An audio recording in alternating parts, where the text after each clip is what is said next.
I never imagined that the person who slept in the room next to mine throughout my childhood would be the same person who would try to completely destroy me.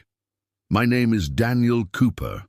I'm 38 years old, an operations manager at a logistics company in Portland, Oregon, and this is the story of how my own brother nearly took away everything I'd spent 2 decades building. Looking back now, I realize the signs were always there, but we never want to believe that someone of our own blood is capable of stabbing us in the back with a smile on their face. Before continuing, subscribe to the channel and leave a comment about where you're watching from. I promise this story will show how far envy and greed can take a person. It all started 3 years ago, when my younger brother Marcus lost his job for the 4th time in a row.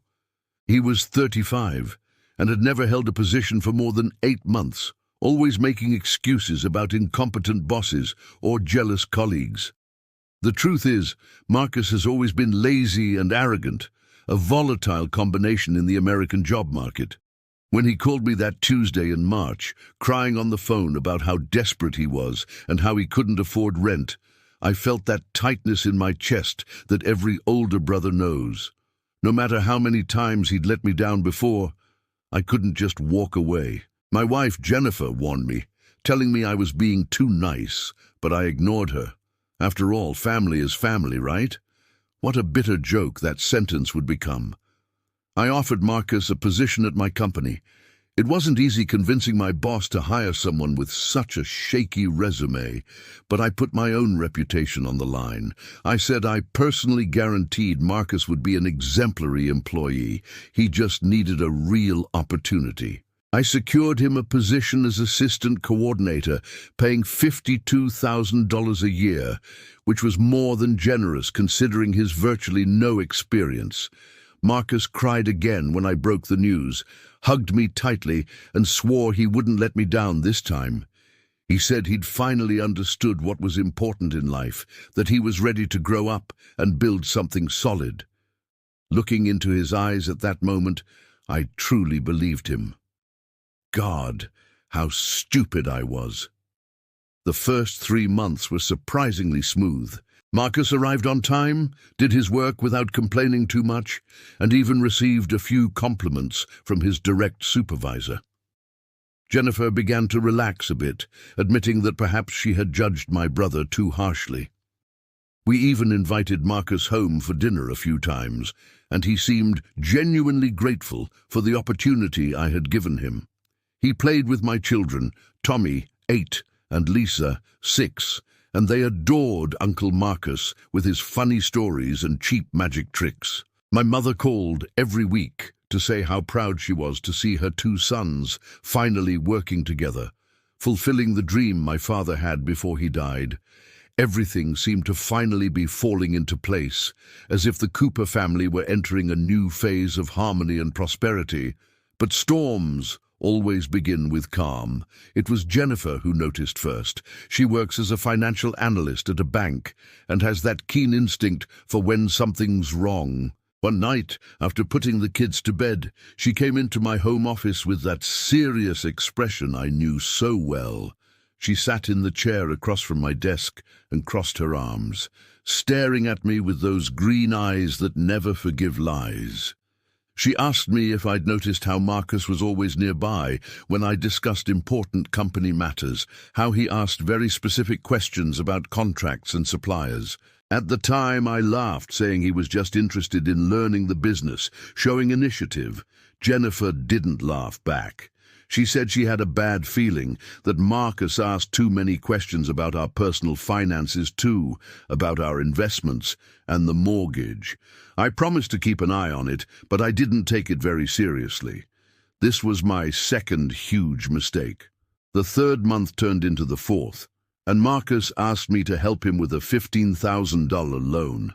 He said he'd found a better apartment, closer to work, and needed the security deposit plus the first and last month's rent. The apartment he lived in was truly awful, in a rough neighborhood on Portland's east side, so it made sense. I transferred the money from my savings account without a second thought, and Marcus signed a document promising to pay it back in installments of $500 a month. He moved 2 weeks later to a decent place near Hawthorne, and I felt good about helping my brother take another step in the right direction. Jennifer was quiet when I told her about the loan, but I saw the disapproval on her face.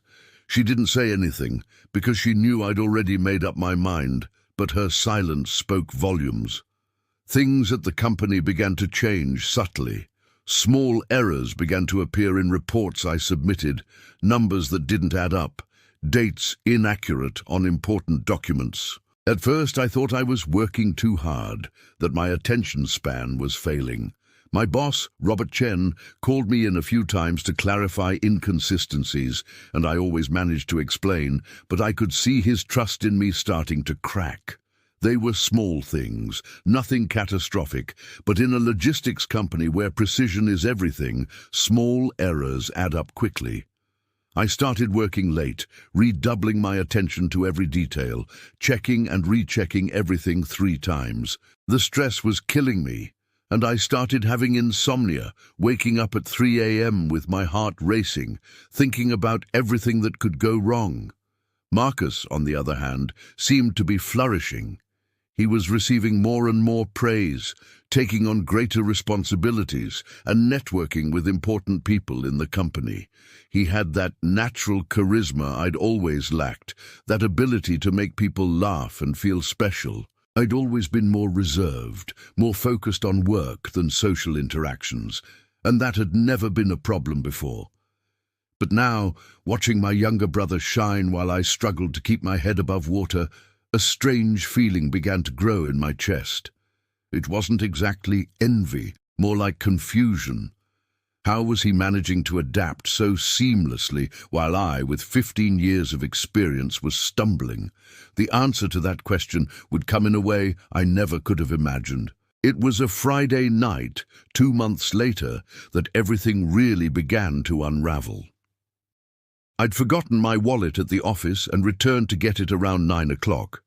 The building was practically empty, except for the night security guard at the reception desk and emergency lights in the hallways. As I walked down the hallway leading to my office, I noticed a light on in the file room. This was strange because this room was supposed to be locked after 6, and only a few senior staff members had a key. My instinct told me to investigate, so I approached quietly. Through the frosted glass window of the door, I saw a silhouette whose posture I immediately recognized. It was Marcus. He was leaning over one of the file cabinets, photographing documents with his cell phone. My blood ran cold. I stood there for maybe 30 seconds, my brain refusing to process what my eyes were seeing. Part of me wanted to open that door immediately and confront him, but a more rational voice in my head told me to wait, to be absolutely sure what was happening. So I stood there, hidden in the shadows of the hallway, watching my brother systematically photograph page after page of confidential company documents. He was focused, efficient, like someone who had done this many times before. When he finally put the documents back, closed the file cabinet and left the room, I hid in an empty conference room. I heard his footsteps retreating down the hallway, then the ping of the elevator, and then silence. I entered the file room and checked which drawer he had tampered with. Supplier contracts, our largest and most valuable contracts. I drove home on autopilot, my mind racing in 1,000 different directions. Part of me still wanted to believe there was an innocent explanation, that maybe Marcus was just studying to better understand the business, but I knew deep down I was fooling myself. No one photographs confidential documents at 9 o'clock on a Friday night for innocent reasons. When I got home, Jennifer was in the living room reading a book. She looked at my face and immediately knew something was terribly wrong. I sat next to her on the couch and told her everything I'd seen. She didn't say, "I told you so." She said nothing for a few seconds. Then she took my hand and said in that calm, determined voice I love so much about her, "Now we'll find out what he's doing and we'll put an end to this before it destroys you." That night, I didn't sleep a wink. I lay staring at the ceiling, thinking about every interaction I'd had with Marcus over the past few months, reprocessing every conversation, every awkward moment. The questions about suppliers, the sudden interest in the technical aspects of the business, the times I'd caught him near my desk when I wasn't there. It all started to make a sinister sense. My brother wasn't just working with me, he was using me, studying me, gathering information. But for what? Who was he passing this information to? These questions hammered in my head like a headache that wouldn't go away. At 6 in the morning, I got up, took a cold shower, and made a decision. I was going to find out exactly what Marcus was planning, and then I was going to make him pay for every lie, every betrayal, every second he spent smiling in my face while stabbing me in the back. On Monday, I returned to work acting as if nothing had happened. I greeted Marcus normally, asked how his weekend was, and laughed at his jokes in the coffee shop, but inside I was different, changed. I was no longer the nice, naive brother. I was a man on a mission. I sought out Jennifer during lunch, and together we devised a plan. She knew a private investigator through the bank, someone discreet and efficient. That afternoon, I hired the guy, a former cop named Mike Russo, to follow Marcus and find out what the hell my brother was up to. Mike charged me $200 an hour plus expenses, and I told him I didn't care what the cost was. I needed to know the truth, no matter how much it cost, because one thing I was sure of was that if Marcus was cheating on me, he wouldn't get away with it. The next few days were psychological torture. I had to continue acting normal at work, smiling at Marcus, even having lunch with him a few times, while Mike Russo discreetly shadowed him. Marcus suspected nothing, continuing his act of grateful brother and dedicated employee. He even mentioned he was starting to pay off the loan I'd taken out, transferring the first $500 into my account. I thanked him, but that money felt dirty now, tainted by the betrayal I was still uncovering. Jennifer kept me sane those nights, reminding me to breathe, to be patient, to wait until we had all the information before acting. She said revenge was a dish best served cold, and boy, was that dish going to be frozen when I finally served it. Mike Russo called me Thursday night with news. He had information, lots of it, and we needed to meet in person. We arranged to meet at a discreet cafe far from downtown Portland, a place where no one from the company would see us. As I sat down across from Mike, a large man in his 50s with tired eyes that had seen a lot, I could feel my heart pounding in my throat. He opened a brown folder and began to lay out photographs on the table. Marcus entering a downtown office building. Marcus meeting with a man in an expensive suit at an Italian restaurant. Marcus handing an envelope to that same man. And then Mike slid one last photo in front of me, and my entire world turned upside down. The man in the expensive suit was David Brennan, owner of our largest competitor. I stared at that photograph as if it were some kind of optical illusion that would rearrange itself if I blinked hard enough. David Brennan was the owner of Brennan Logistics, our main competitor in the entire Pacific Northwest. This man had been trying to drive us out of business for years, using aggressive pricing tactics, stealing our customers with promises he never fully delivered, and spreading rumors about the quality of our service. My boss, Robert Chen, had a personal rivalry with Brennan that stretched back to college, when they studied business together at the University of Washington. Seeing my own brother sitting in an expensive Italian restaurant, smiling and handing this man an envelope, was like being punched in the gut with a fist wrapped in barbed wire. Mike Russo let me process the information for a few seconds before continuing. He had followed Marcus for 5 full days, documenting every movement, every suspicious encounter. Marcus met with Brennan at least 3 times a week, always in different locations, always careful not to be seen. Mike had even managed to get some audio recordings, using long-range directional equipment that picked up conversations through windows. He placed a small digital recorder on the table and pressed play. My brother's voice came through the speakers, crystal clear, and what he was saying made my blood boil. He was detailing our pricing strategy for the next quarter, information he could only have obtained by accessing confidential files that even he shouldn't have been allowed to see. Information I had naively left on my desk a few times. Mike continued to show me evidence. Bank statements he'd obtained through questionable contacts showed that Marcus had received 3 deposits of $10,000 each in the past 6 weeks.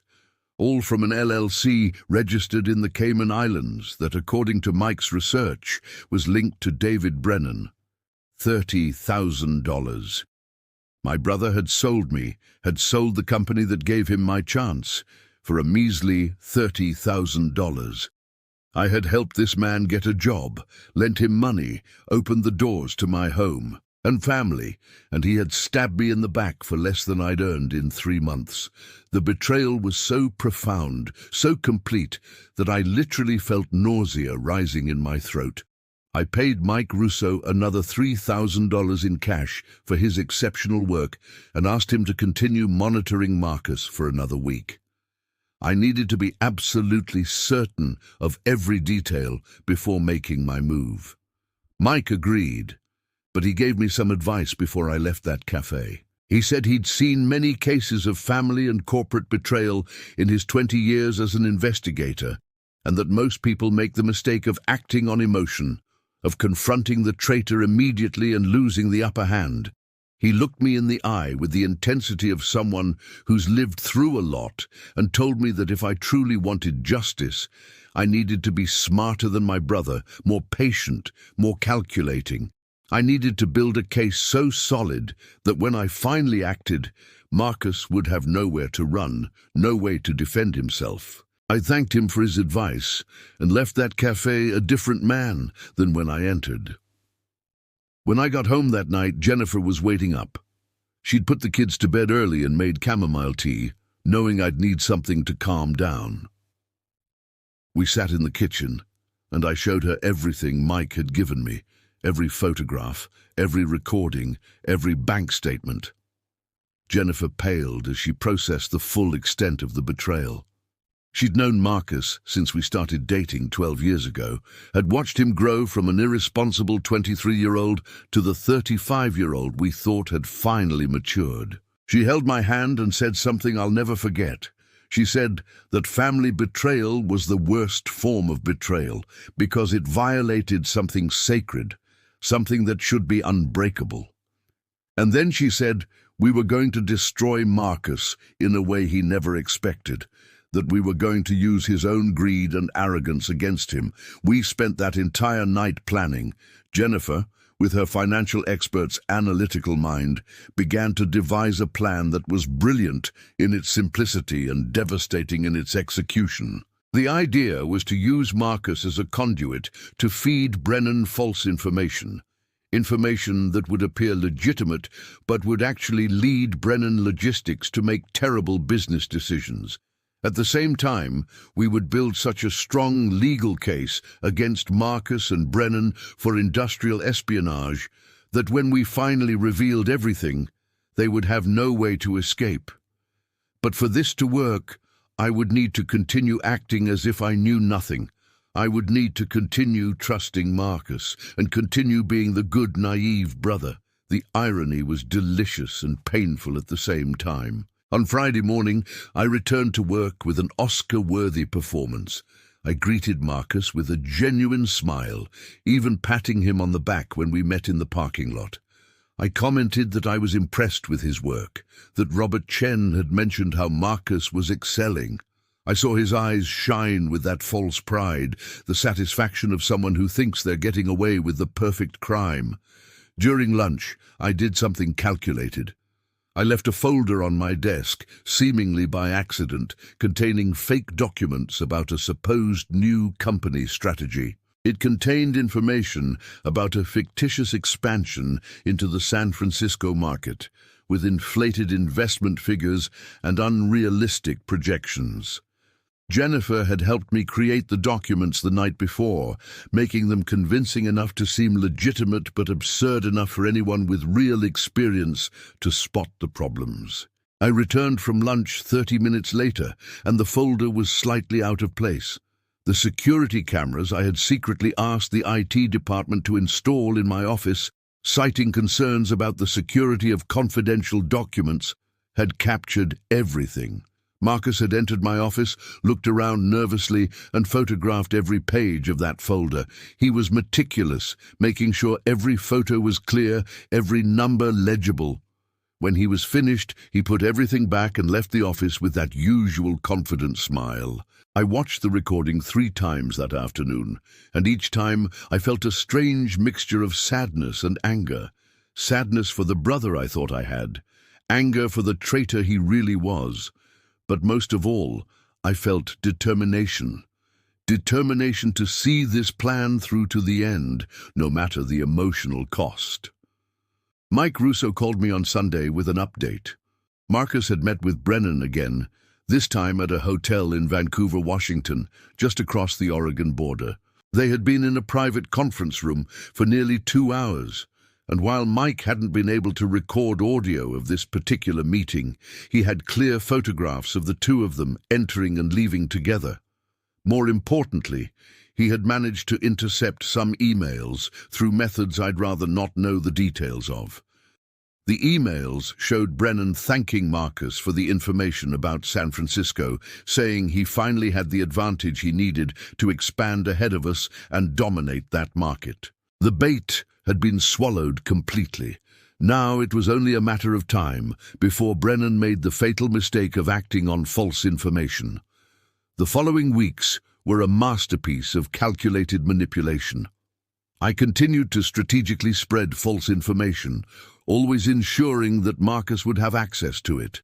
Expansion plans for non-existent markets, contracts with fictitious suppliers, absurd financial projections that anyone with half a brain would recognize were problematic. But greed prevailed, and both Marcus and Brennan were so convinced they had stumbled upon a goldmine of inside information that they didn't stop to question the legitimacy of what they were receiving. Jennifer kept meticulous records of every false document we planted, every piece of information Marcus stole, building a file that would be presented at the right time. It was like assembling an elaborate domino, and I couldn't wait to knock over the first piece. Meanwhile, Marcus was growing increasingly confident and careless. He began to speak more openly about his ambitions within the company, casually mentioning that he thought he deserved a promotion, perhaps even a director position. He had the audacity to suggest that we could eventually become business partners, the Cooper brothers dominating the logistics industry together. Every word out of his mouth was like glass being chewed, but I smiled and nodded, saying he definitely had potential. Jennifer asked me a few times how I managed to keep up the charade, how I managed to look at Marcus without vomiting. I told her it was easy when you remembered that every second of pretense was bringing us closer to complete and utter justice, and that when it all came crashing down on Marcus, the look on his face would be worth every second of discomfort. It was Robert Chen who inadvertently accelerated our plan. He called me into his office one October afternoon, 3 months after I'd discovered Marcus's betrayal. Robert looked worried, older than I remembered seeing him. He closed the door and told me he'd been receiving strange reports from clients, saying that Brennan Logistics had recently been making very aggressive offers, almost as if they knew exactly how much we were charging. He'd also heard rumors that Brennan was planning a massive expansion into San Francisco, which made no strategic sense given the saturated market there. Robert looked at me directly and asked if I knew anything. It was time. It was time to knock over the first domino. I took a deep breath and told Robert that I knew exactly what was going on, and that I had solid evidence of industrial espionage coming from within our own company. I saw the color drain from his face. I told him we needed an urgent meeting with the company's corporate counsel and possibly federal authorities, because what I had uncovered was not just an ethical violation, it was a federal crime. Robert was silent for several long seconds, processing. Then he picked up the phone and started making calls. That afternoon, our corporate counsel, Thomas Harrison, arrived at the office, followed 2 hours later by an FBI agent specializing in corporate crimes. I laid out all the evidence on the table: the photographs, the recordings, the bank statements, the surveillance videos from my office, the false documents we had planted and meticulously recorded. By the time I finished the presentation, the silence in the room was deafening.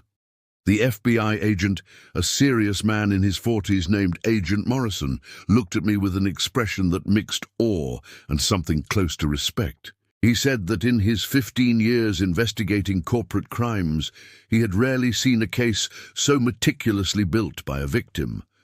He asked why I hadn't gone to the authorities immediately when I discovered the betrayal. I looked at him and told him the simple truth. Because I wanted to be absolutely certain. Because I wanted, when this exploded, there would be no chance, no microscopic possibility of Marcus or Brennan escaping. Because family betrayal deserves more than swift justice. It deserves complete and devastating justice. Agent Morrison nodded slowly, then said something that made me smile for the first time in months. He said we were going to get these two, and that when we were done, they wouldn't even have a nutshell to hide behind. Agent Morrison explained that we would have to act quickly, but with surgical precision. The FBI wanted to catch Marcus and Brennan red-handed, with irrefutable evidence that could be used in court without room for defense arguments. He suggested we continue the operation for another 2 weeks, enough time to set up legal wiretaps and obtain appropriate warrants. During that time, I would have to continue feeding Marcus false information, but this time under federal supervision. The idea was to create a situation where Marcus and Brennan would be caught not only receiving and transmitting classified information, but also explicitly discussing their scheme. Courtroom quality, recorded confessions. I agreed immediately, even though I knew it would mean 2 more weeks of pretending, 2 more weeks of looking at my brother's face and smiling, while inside I was falling apart. Jennifer had a mixed reaction when I told her about the FBI's involvement. On the one hand, she was relieved that we now had the full weight of federal law on our side. On the other, she was worried about what this would do to me emotionally, prolonging the agony for a few more weeks. She knew my mother too, knew that when all this exploded publicly, it would be devastating for her. My mother was 67 years old, a widow for 6 years since my father died of pancreatic cancer.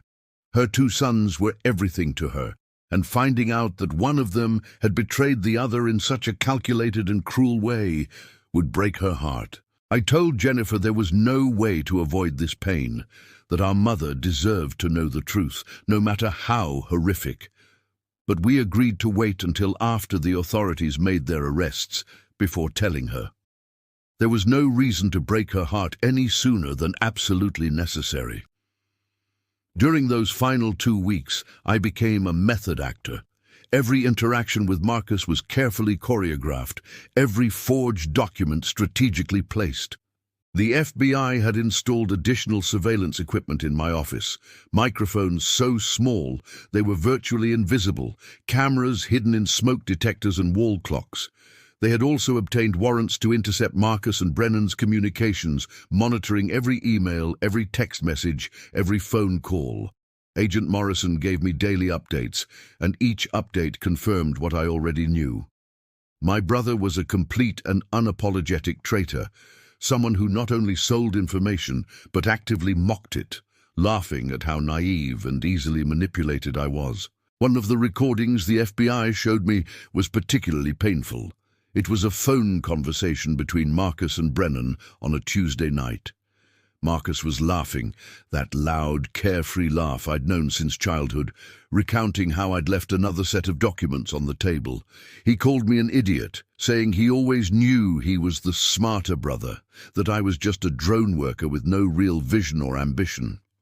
Brennan laughed along, commenting on how pathetic it was that I'd given Marcus a job, essentially handing over the keys to the kingdom to the enemy. They toasted over the phone, celebrating the fact that within a few months they would have enough information to completely destroy our company.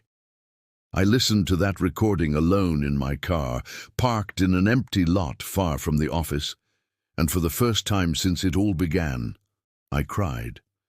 They weren't tears of sadness, at least not just sadness. It was a complex mix of emotions I hadn't even known I could feel simultaneously. Anger, obviously, an anger so deep it made my entire body tremble. But also relief, because now I knew without a shadow of a doubt that I was doing the right thing, that Marcus didn't deserve my loyalty or my forgiveness. And strangely, there was also a sense of freedom to finally stop carrying the burden of being the responsible older brother, of always having to care for and protect someone who clearly never valued me. When I dried my tears and drove home that night, I was more resolved than ever. Marcus was going to pay, and he was going to pay dearly, and I was going to be there in the front row to watch. The final trap was crafted with military precision. Agent Morrison and his team created an absolutely irresistible fake document, something Marcus couldn't resist stealing and passing to Brennan. It was a supposed contract with a massive client, Amazon, supposedly valued at $50 million per year. The document contained every detail a corporate spy could dream of: profit margins, pricing structures, implementation timelines. Of course, everything was completely fabricated, but it was convincing enough to appear legitimate. I left the document in a red folder marked "Confidential" on my desk one Thursday morning, then made up an excuse to leave the office for 2 hours. The FBI cameras were ready, the microphones adjusted, and a full team of agents in a surveillance vehicle in the parking lot was waiting. Marcus took the bait in less than 15 minutes. Cameras captured him entering my office, nervously glancing around, even though he knew I wasn't there, and then opening the red folder. His eyes widened when he saw the Amazon contract. He pulled out his phone and began photographing each page, but this time he made a crucial mistake. He called Brennan immediately, right there in my office, and began discussing the document. He used specific words, explicitly admitted he was stealing confidential information, and discussed the exact amount Brennan should pay for that specific piece of information. $50,000 for that single document. The FBI had it all recorded in crystal clear video and audio, direct admissions of industrial espionage, conspiracy, and fraud. It was perfect. It was devastating. It was irrefutable. The next morning, Friday, Agent Morrison called me at 6 in the morning. It was time. They were going to execute the arrest warrant simultaneously, picking up Marcus at home and Brennan at his office. He asked if I wanted to be present when they arrested Marcus. I thought for a long moment. Part of me wanted to be there, wanted to see the look on his face when he realized he'd been caught, that he'd been tricked all along. But another part of me, the part that still remembered the boy who'd shared toys with me as a child, couldn't bear the thought. I told Agent Morrison I trusted him to get the job done. He said he'd understand and would call me as soon as everything was done. I hung up the phone and sat on the edge of the bed, Jennifer still sleeping beside me, waiting for the sun to rise and the day that would change my life forever to begin. At 8:30 a.m., Marcus was arrested at his apartment. As Agent Morrison later told me, Marcus was drinking coffee and watching some stupid TV show when the federal agents knocked on the door. He answered in his bathrobe, still half asleep, and probably thought it was a delivery man or a neighbor. The look on his face when he saw the FBI badges and heard his rights being read must have been priceless. They ransacked his apartment, seizing his laptop, cell phone, documents, everything. They found physical copies of some confidential documents he had printed, including some RIAs he had stolen in the early months before I uncovered the scheme. More evidence to add to the already overwhelming pile. Marcus was handcuffed and taken to FBI headquarters in Portland for questioning. He immediately requested a lawyer, which was smart of him, but it was too late for lawyers to save the situation. Brennan was arrested simultaneously at the Brennan Logistics office. Unlike Marcus, Brennan resisted, claiming he was a respected businessman and that this was some kind of ridiculous hoax. He threatened to sue the FBI, shouted about knowing important people in Washington, D.C., and put on the typical rich man who thinks he's above the law act. The agents were unimpressed. They served search warrants and proceeded to seize all the computers and files in his office. Brennan Logistics employees watched in shock as their boss was led away in handcuffs through the main lobby. News cameras already assembled outside because someone, likely from the federal prosecutor's office, had leaked information about the high-profile arrest. By late that afternoon, the story was all over the local news. 2 men arrested for industrial espionage in a scheme involving Portland logistics companies.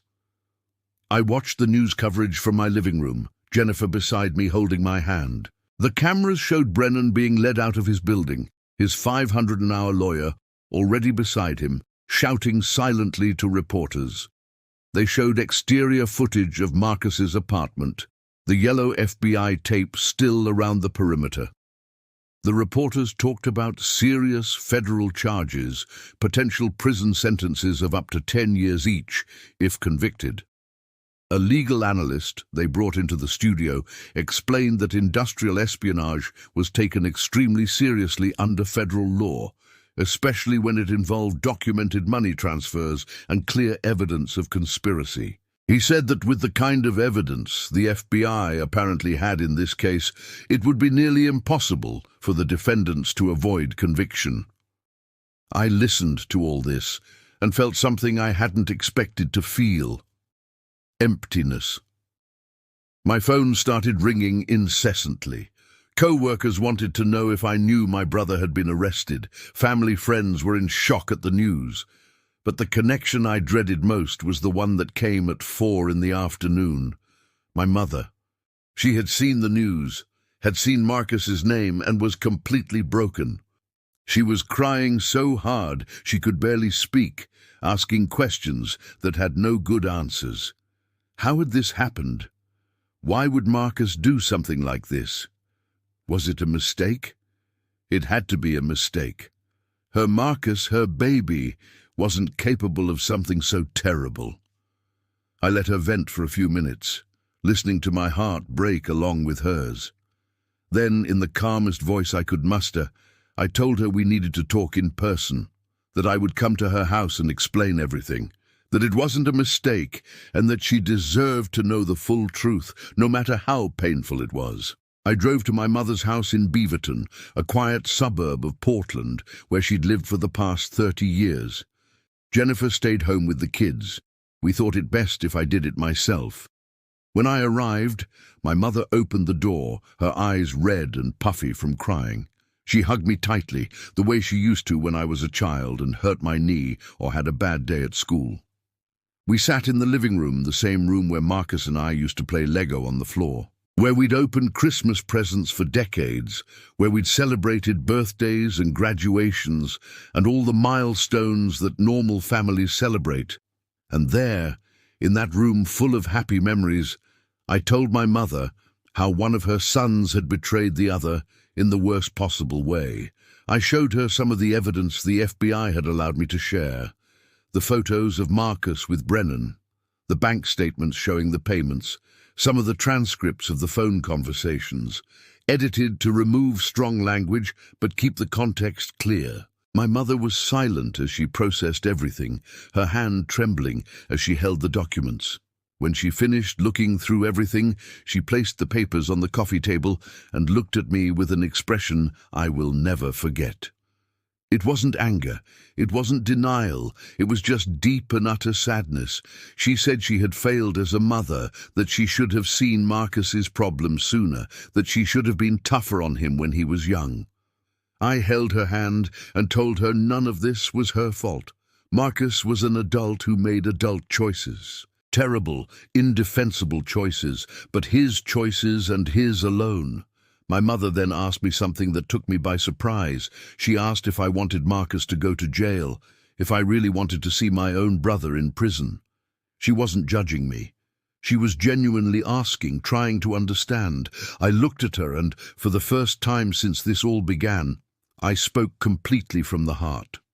I said yes, I wanted Marcus to face the consequences of his actions, not because I hated him, but because he had crossed a line that could not be uncrossed. He hadn't just betrayed me, he had jeopardized the livelihoods of dozens of families who worked at our company.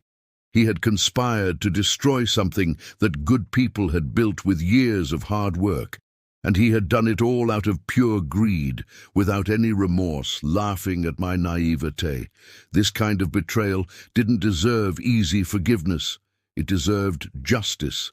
My mother cried in my arms for almost an hour after that conversation. She alternated between deep sadness and flashes of anger, wondering aloud how Marcus had become this person. I had no answers for her. Part of me wanted to blame the way our father always favored Marcus, always made excuses for his failures while berating me for every little mistake. But that would be dishonest. Many people grow up in difficult situations and don't become traitors and criminals. Marcus had made choices, and now he would have to live with the consequences. Before I left my mother's house that night, she made me promise one thing. She said that no matter what happened, no matter how far it went, I couldn't let the anger consume me completely. That Marcus was still my brother, and that someday, maybe years in the future, I would need to find a way to make peace with all of this. I promised to try, but I knew it would be the hardest promise I had ever made. On Saturday morning, Agent Morrison called me asking me to come to FBI headquarters. They wanted my official statement and an update on developments in the case. When I arrived, I was taken to a conference room where Agent Morrison and two other agents sat with stacks of documents. Marcus and Brennan had been questioned separately the night before, and although both had lawyers present and refused to answer most of the questions, they had made some crucial mistakes. Brennan, in particular, had let slip a few comments that contradicted his position of innocence, and his lawyer had visibly flinched each time. Marcus had been silent almost the entire time, but his facial expressions had been revealing. The FBI had body language experts who analyzed every second of the interrogation recording. The U.S. Attorney for the District of Oregon had already decided to pursue full charges. Marcus faced 3 counts of industrial espionage, 2 counts of wire fraud, and 1 count of criminal conspiracy. Each count carried potential sentences that, combined, could result in up to 15 years in federal prison. Brennan faced similar charges, but with the addition of charges related to running a continuing criminal organization, as he was clearly the mastermind behind the scheme. He could face up to 20 years if convicted on all counts. Agent Morrison told me that with the evidence we had, including the impeccable video and audio recordings, plus the bank records and intercepted communications, it was almost certain that both would be convicted. The only question was whether they would accept a plea bargain or go to trial and lose anyway. Over the next few days, the story exploded in the local media. Portland isn't a huge city, and corporate scandals of this magnitude were rare. Journalists began digging deeper, uncovering details about Marcus's background, his previous firings, and his ongoing financial troubles. Some reporters even found former co-workers of his who, on condition of anonymity, told stories of questionable behavior, petty thefts of office supplies, and lies about his qualifications. A complete picture began to emerge, a portrait of someone who had been dishonest and opportunistic for years, and who had finally escalated into something much more serious. Seeing all of this exposed publicly was strange. On the one hand, it validated everything I was feeling. On the other, it was painful to see my last name associated with so much negativity. The company we worked for was also inevitably affected. Robert Chen had to give several interviews defending our security practices, explaining how we had been victims of a sophisticated insider scheme. Some clients were nervous, concerned about the security of their information, and we worked hard to reassure them. But surprisingly, many clients were actually impressed with how we had handled the situation. The story of how I had meticulously built the case, working with the FBI to ensure justice was served, was seen as evidence of integrity and competence. Some new clients even approached us specifically because of this, saying they wanted to work with a company that took ethics so seriously. Ironically, Marcus's betrayal ended up strengthening our market position. Brennan Logistics, on the other hand, collapsed almost immediately. With its CEO arrested and facing serious federal charges, customers began abandoning ship. Employees sought new jobs, unwilling to have that stain on their resumes. Suppliers demanded payment up front, no longer trusting the company's solvency. Within 3 weeks, Brennan Logistics had declared bankruptcy and closed its doors permanently. Decades of work building that company, all destroyed by its founders' greed and arrogance. Part of me felt a grim satisfaction watching this happen.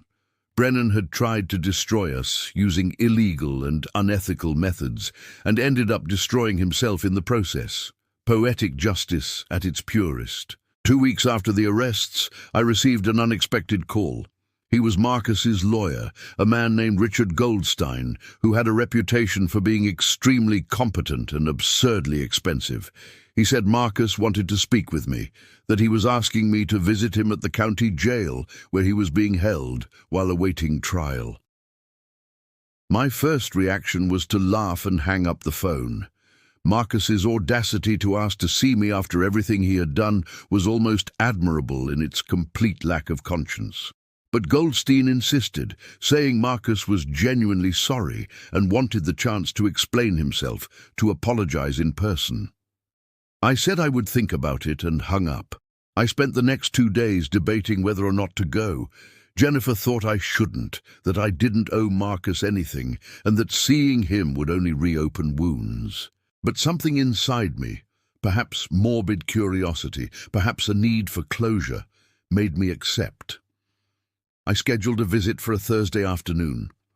The Multnomah County Jail was a grey, depressing building in downtown Portland, surrounded by barbed wire and security cameras. I passed through several security checkpoints, handing over my personal belongings, being searched, signing forms. Finally, I was taken to a visiting room divided by thick glass, with telephones on either side for communication. I sat in an uncomfortable plastic chair and waited. 5 minutes later, Marcus was brought in by a guard. He was wearing an orange prison uniform, had deep circles under his eyes, and appeared to have lost weight. When our eyes met through the glass, I saw something I hadn't expected to see.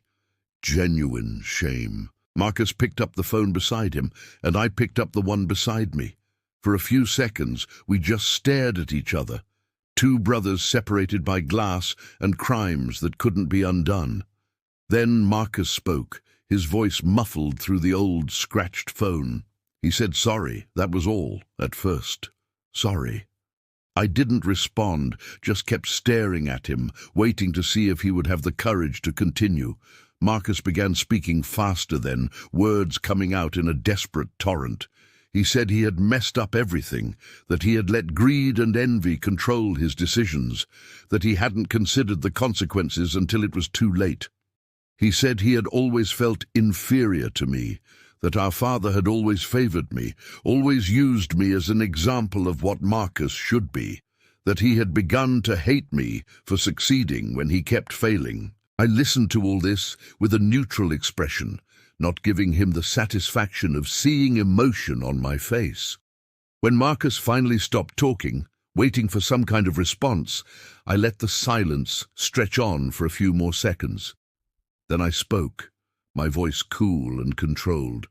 I told him his apologies meant nothing, that he wasn't sorry for betraying me. He was sorry for getting caught, that if he had gotten away with it, he would now be laughing at me with Brennan, counting the $30,000 he'd received as payment for selling out his own brother. I told him he hadn't just betrayed me, he'd betrayed my wife, who had always been kind to him, my children, who adored him as an uncle, our mother, whose heart he'd broken into 1,000 pieces, and that now he would have years in federal prison to think about all those betrayals. Marcus began to cry. Tears streamed down his face, the phone trembling in his hand. He began to beg, saying he was willing to do anything to make things right, that he would testify against Brennan, that he would accept any punishment, that he would pay back every penny. But please, please, he didn't want to lose his brother forever. That family had to mean something. That forgiveness had to be possible. I looked at that man crying through the glass.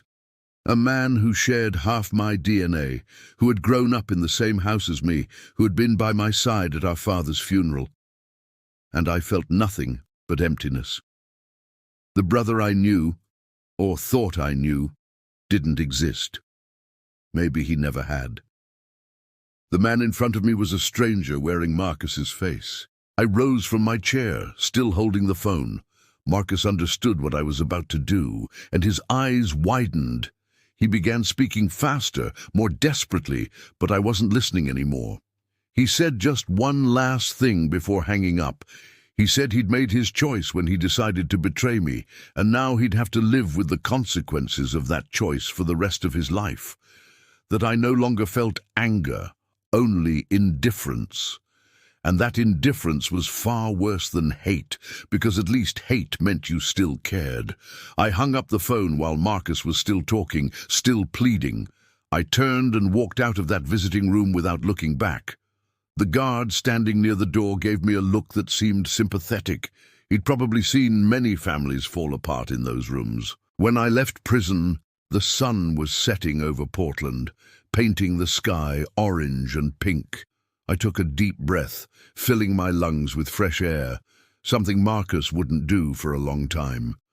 I called Jennifer and told her I was heading home. She asked how it was, and I told her I'd tell her all about it when I got home.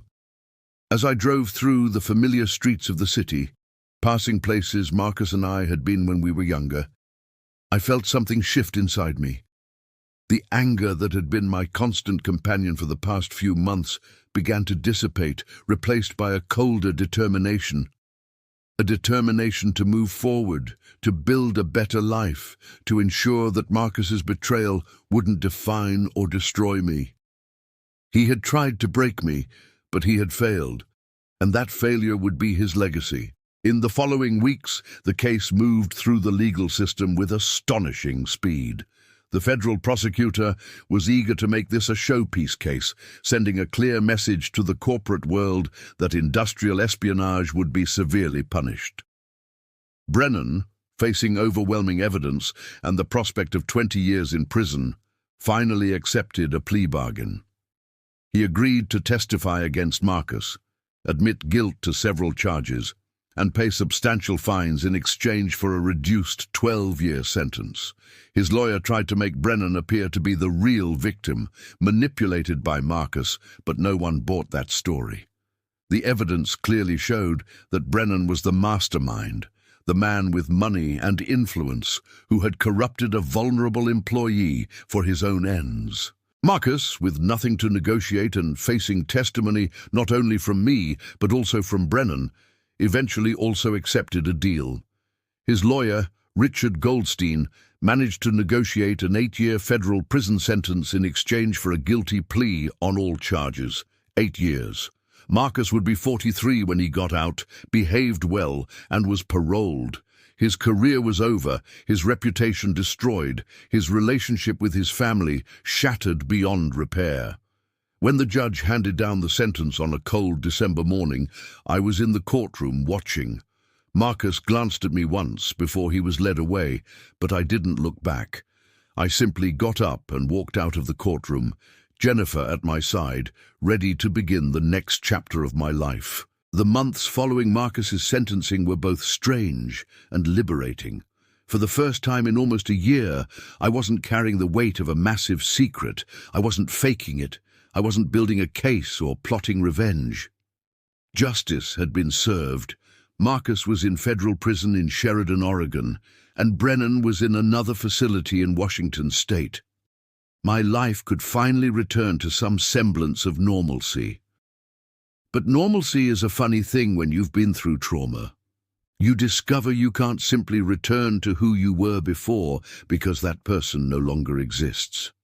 You've been fundamentally changed, shaped by the experiences you've been through, and you have to discover who this new version of yourself is. Robert Chen promoted me to Vice President of Operations 3 months after the trial. It was a recognition not only of my work over the years, but specifically of how I had handled the impossible situation with Marcus. During the meeting where he broke the news, Robert said something that stuck with me. He said that true leadership isn't tested when things are going well, but when you face betrayal from someone close to you and still maintain your integrity. He said, I could have handled it in many wrong ways, letting emotion cloud my judgment, but instead I had been methodical, fair, and focused on doing the right thing.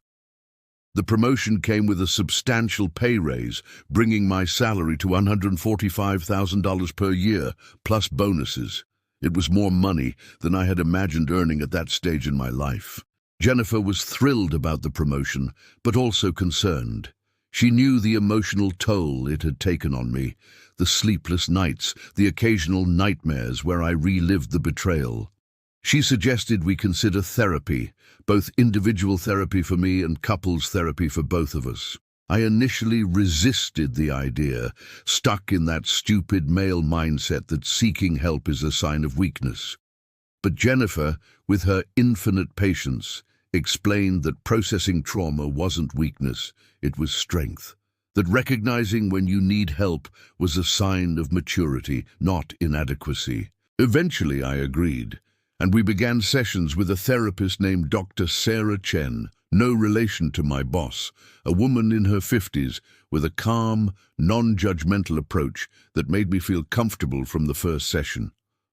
Therapy revealed layers of feelings I didn't even know I was carrying. It wasn't just about Marcus and his betrayal. It was about years of being the responsible brother, the one who always had to fix problems, the one who carried the weight of family expectations. It was about my complicated relationship with my father, who had died before we could truly resolve our differences. It was about the guilt I felt for taking so long to see Marcus for who he truly was, and the anger at myself for being so naive. Dr. Chen helped me understand that you can't blame yourself for trusting the people you love. That trust is a beautiful and necessary thing, and that when someone abuses that trust, it's their fault, not yours. Slowly, session by session, I began to feel lighter. My mother, on the other hand, never truly recovered. She visited Marcus in prison once a month, faithfully driving the 2 hours to Sheridan on the first Saturday of each month. She invited me along each time, and each time I gently but firmly refused. My mother didn't understand, or perhaps didn't want to understand, why I couldn't forgive Marcus. To her, family was everything, and forgiveness was something you simply gave because someone was your blood. But I tried to explain, as many times as she was willing to listen, that true forgiveness couldn't be forced. That maybe someday, years in the future, I could find a way to make peace with what happened. But that day wasn't today, and probably wouldn't be tomorrow either. She accepted my words with sadness in her eyes, but she stopped pushing so hard after a while. Life at the company flourished after we removed the cancer that was Marcus. Without information leaking to competitors, we were able to secure larger contracts, expand into new markets, and hire talented employees. Ironically, the fake Amazon contract we had created as a decoy eventually led to real conversations with Amazon. An Amazon executive had heard about the case, was impressed with our integrity and security operations, and approached us to discuss a potential partnership.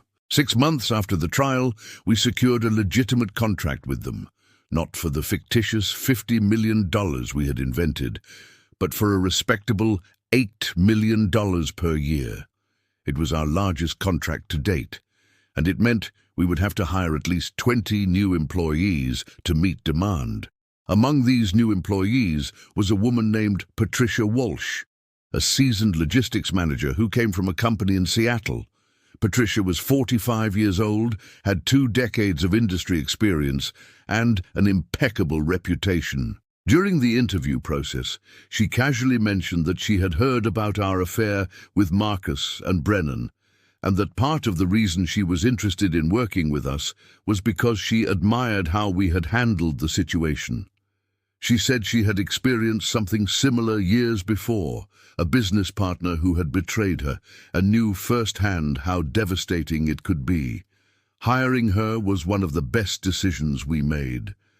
Patricia brought not only technical expertise, but also a mature perspective on business ethics and people management. My children, Tommy and Lisa, eventually asked questions about Uncle Marcus. Children are perceptive, and they had noticed that Marcus wasn't around anymore, that Grandma got sad when we talked about him, that there was a tension in the family that hadn't existed before. Jennifer and I debated at length about how much to tell them. Tommy was now 9, old enough to understand basic concepts of right and wrong. Lisa was 7, still too young for complicated details. We decided to give them a simplified version of the truth. We told them that Uncle Marcus had made bad choices that hurt many people, including Dad, and that he was paying the consequences for those choices.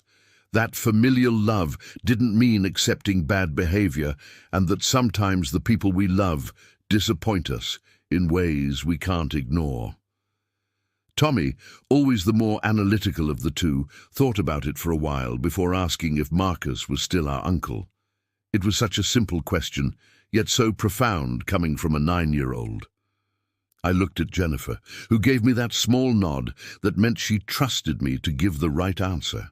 I told Tommy that Marcus would always be my brother by blood, and therefore always technically his uncle, but that relationships were about more than just blood.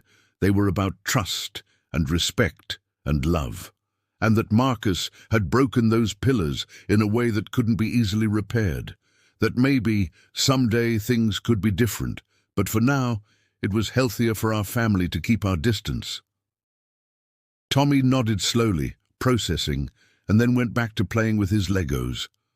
Children are resilient in ways adults have forgotten how to be. The story eventually faded from the local headlines, replaced by new scandals and dramas. But within Portland's business community, it became something of an urban legend. The story of the manager who caught his own brother in industrial espionage and worked with the FBI to build a perfect case. I received occasional invitations to speak at conferences on business ethics, how to identify insider threats, and the importance of robust security protocols.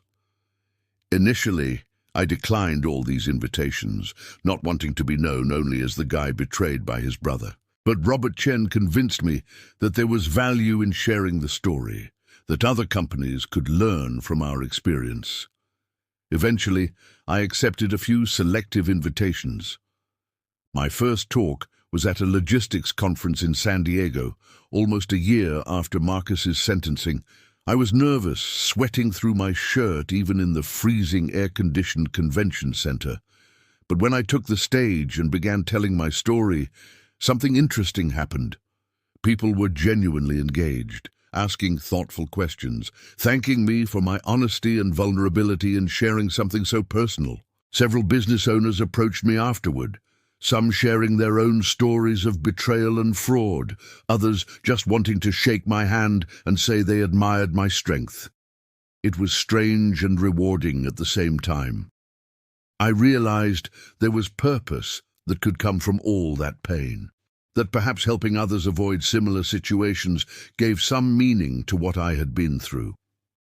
Meanwhile, in federal prison, Marcus apparently wasn't adjusting well. My mother would occasionally mention, always sadly, that he was having problems. Fights with other prisoners, time in solitary confinement for disciplinary infractions, deep depression requiring medication. Part of me, a small, petty part I wasn't proud of, felt grim satisfaction hearing this.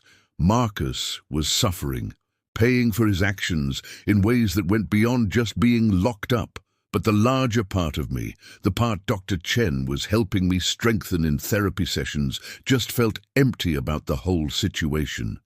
Marcus had destroyed his own life, chasing short-term greed. He was young enough when he got out of prison to rebuild something, but he would never be the same person, never have the same opportunities. This didn't make me happy. It just made me sad for the loss of what could have been. Jennifer became pregnant again in June, 2 years after the whole Marcus thing. We hadn't planned on having another child. Our two were already becoming independent, and we'd adjusted our lives around them. But surprises happen, and after the initial shock, we discovered we were genuinely excited. It felt like a new beginning, a way to create something beautiful and positive after years of focusing on betrayal and legal consequences. We told the kids, who were thrilled at the idea of a little brother or sister.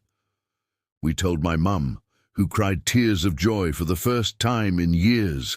This baby represented a future and hope, two things that had been in short supply for so long. When Jennifer entered her second trimester and we started telling friends and colleagues, many people commented on the timing, about how life has a way of balancing darkness with light, sadness with joy. Some waxed poetic about it, talking about life cycles and karma and other new agey things that made me roll my eyes. But deep down, I understood what they were trying to say. After years of dealing with the worst of human nature, betrayal and greed and lies, there was something deeply restorative about preparing to bring new life into the world, about focusing on diapers and bottles and nurseries instead of criminal cases and prison sentences. It was a welcome pivot, a change of direction I didn't know I needed so desperately.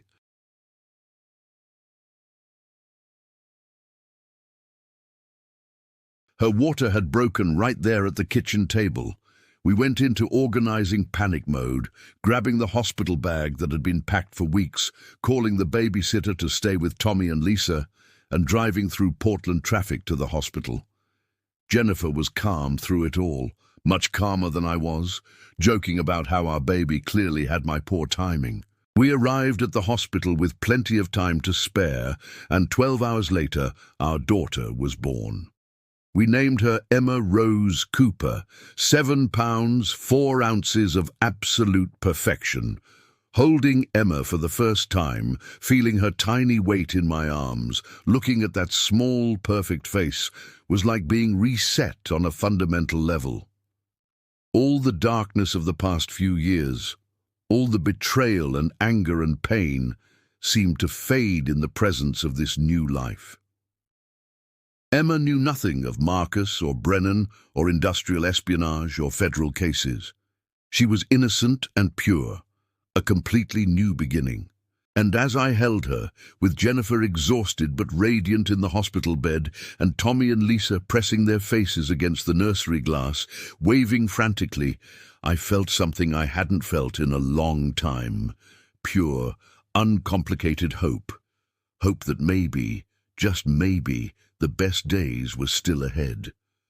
The first few months with Emma were a chaotic mix of sleepless nights, endless diapers, and those magical moments when she opened her eyes and seemed to truly see you for the first time. Jennifer took 3 months of maternity leave from the bank, and I negotiated with Robert Chen to work from home 3 days a week.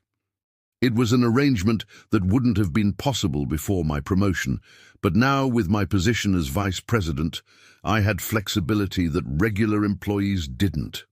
Tommy and Lisa were completely doted on their little sister, fighting over shifts to hold her, to bottle feed her, to do anything that made them feel useful and important in the process of caring for her. Seeing my 3 children together, seeing this family Jennifer and I had built, made everything we'd been through seem distant and almost unreal. Marcus was transferred back to the regular federal prison after 6 weeks of recovery in the prison hospital. My mother kept me updated on his condition through occasional emails, which I didn't always respond to immediately. He was recovering physically from the surgery, but psychologically, he was in a dark place. He'd begun attending prison-sponsored rehabilitation programs, group therapy for prisoners dealing with addiction and criminal behavior, and educational classes that supposedly helped with eventual reintegration into society. My mother seemed hopeful that Marcus was finally doing the real work of changing who he was deep down. I was more skeptical. Real change requires not just acknowledging mistakes, but fundamentally altering the thought patterns that led to those mistakes in the first place. At work, the sale of the company was progressing through due diligence and complex negotiations. The buyer was a San Francisco-based private equity firm called Redwood Capital Partners, which specializes in acquiring regional logistics companies and integrating them into a larger national network.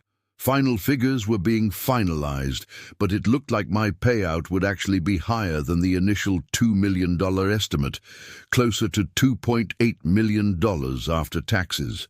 It was money that would completely change my family's financial trajectory. Jennifer and I spent nights after the kids were asleep discussing what to do with that money. Pay off the mortgage completely, establish college funds for all three of our children, invest a substantial portion for retirement, maybe finally take that trip to Europe we always talked about but never prioritized. It was during one of these late-night conversations that Jennifer brought up something she'd been thinking about. She suggested we consider establishing some kind of fund or scholarship in my father's name, something related to business ethics or corporate integrity education. It would be a way to create something positive from the negative, to honor my father's memory while helping to prevent situations like the one we experienced. Initially, I resisted the idea. The last thing I wanted was my name or my family's name permanently associated with a corporate cheating scandal, even if it was through something positive. But Jennifer, with that calm logic of hers, pointed out that the story was already there, already part of the public record.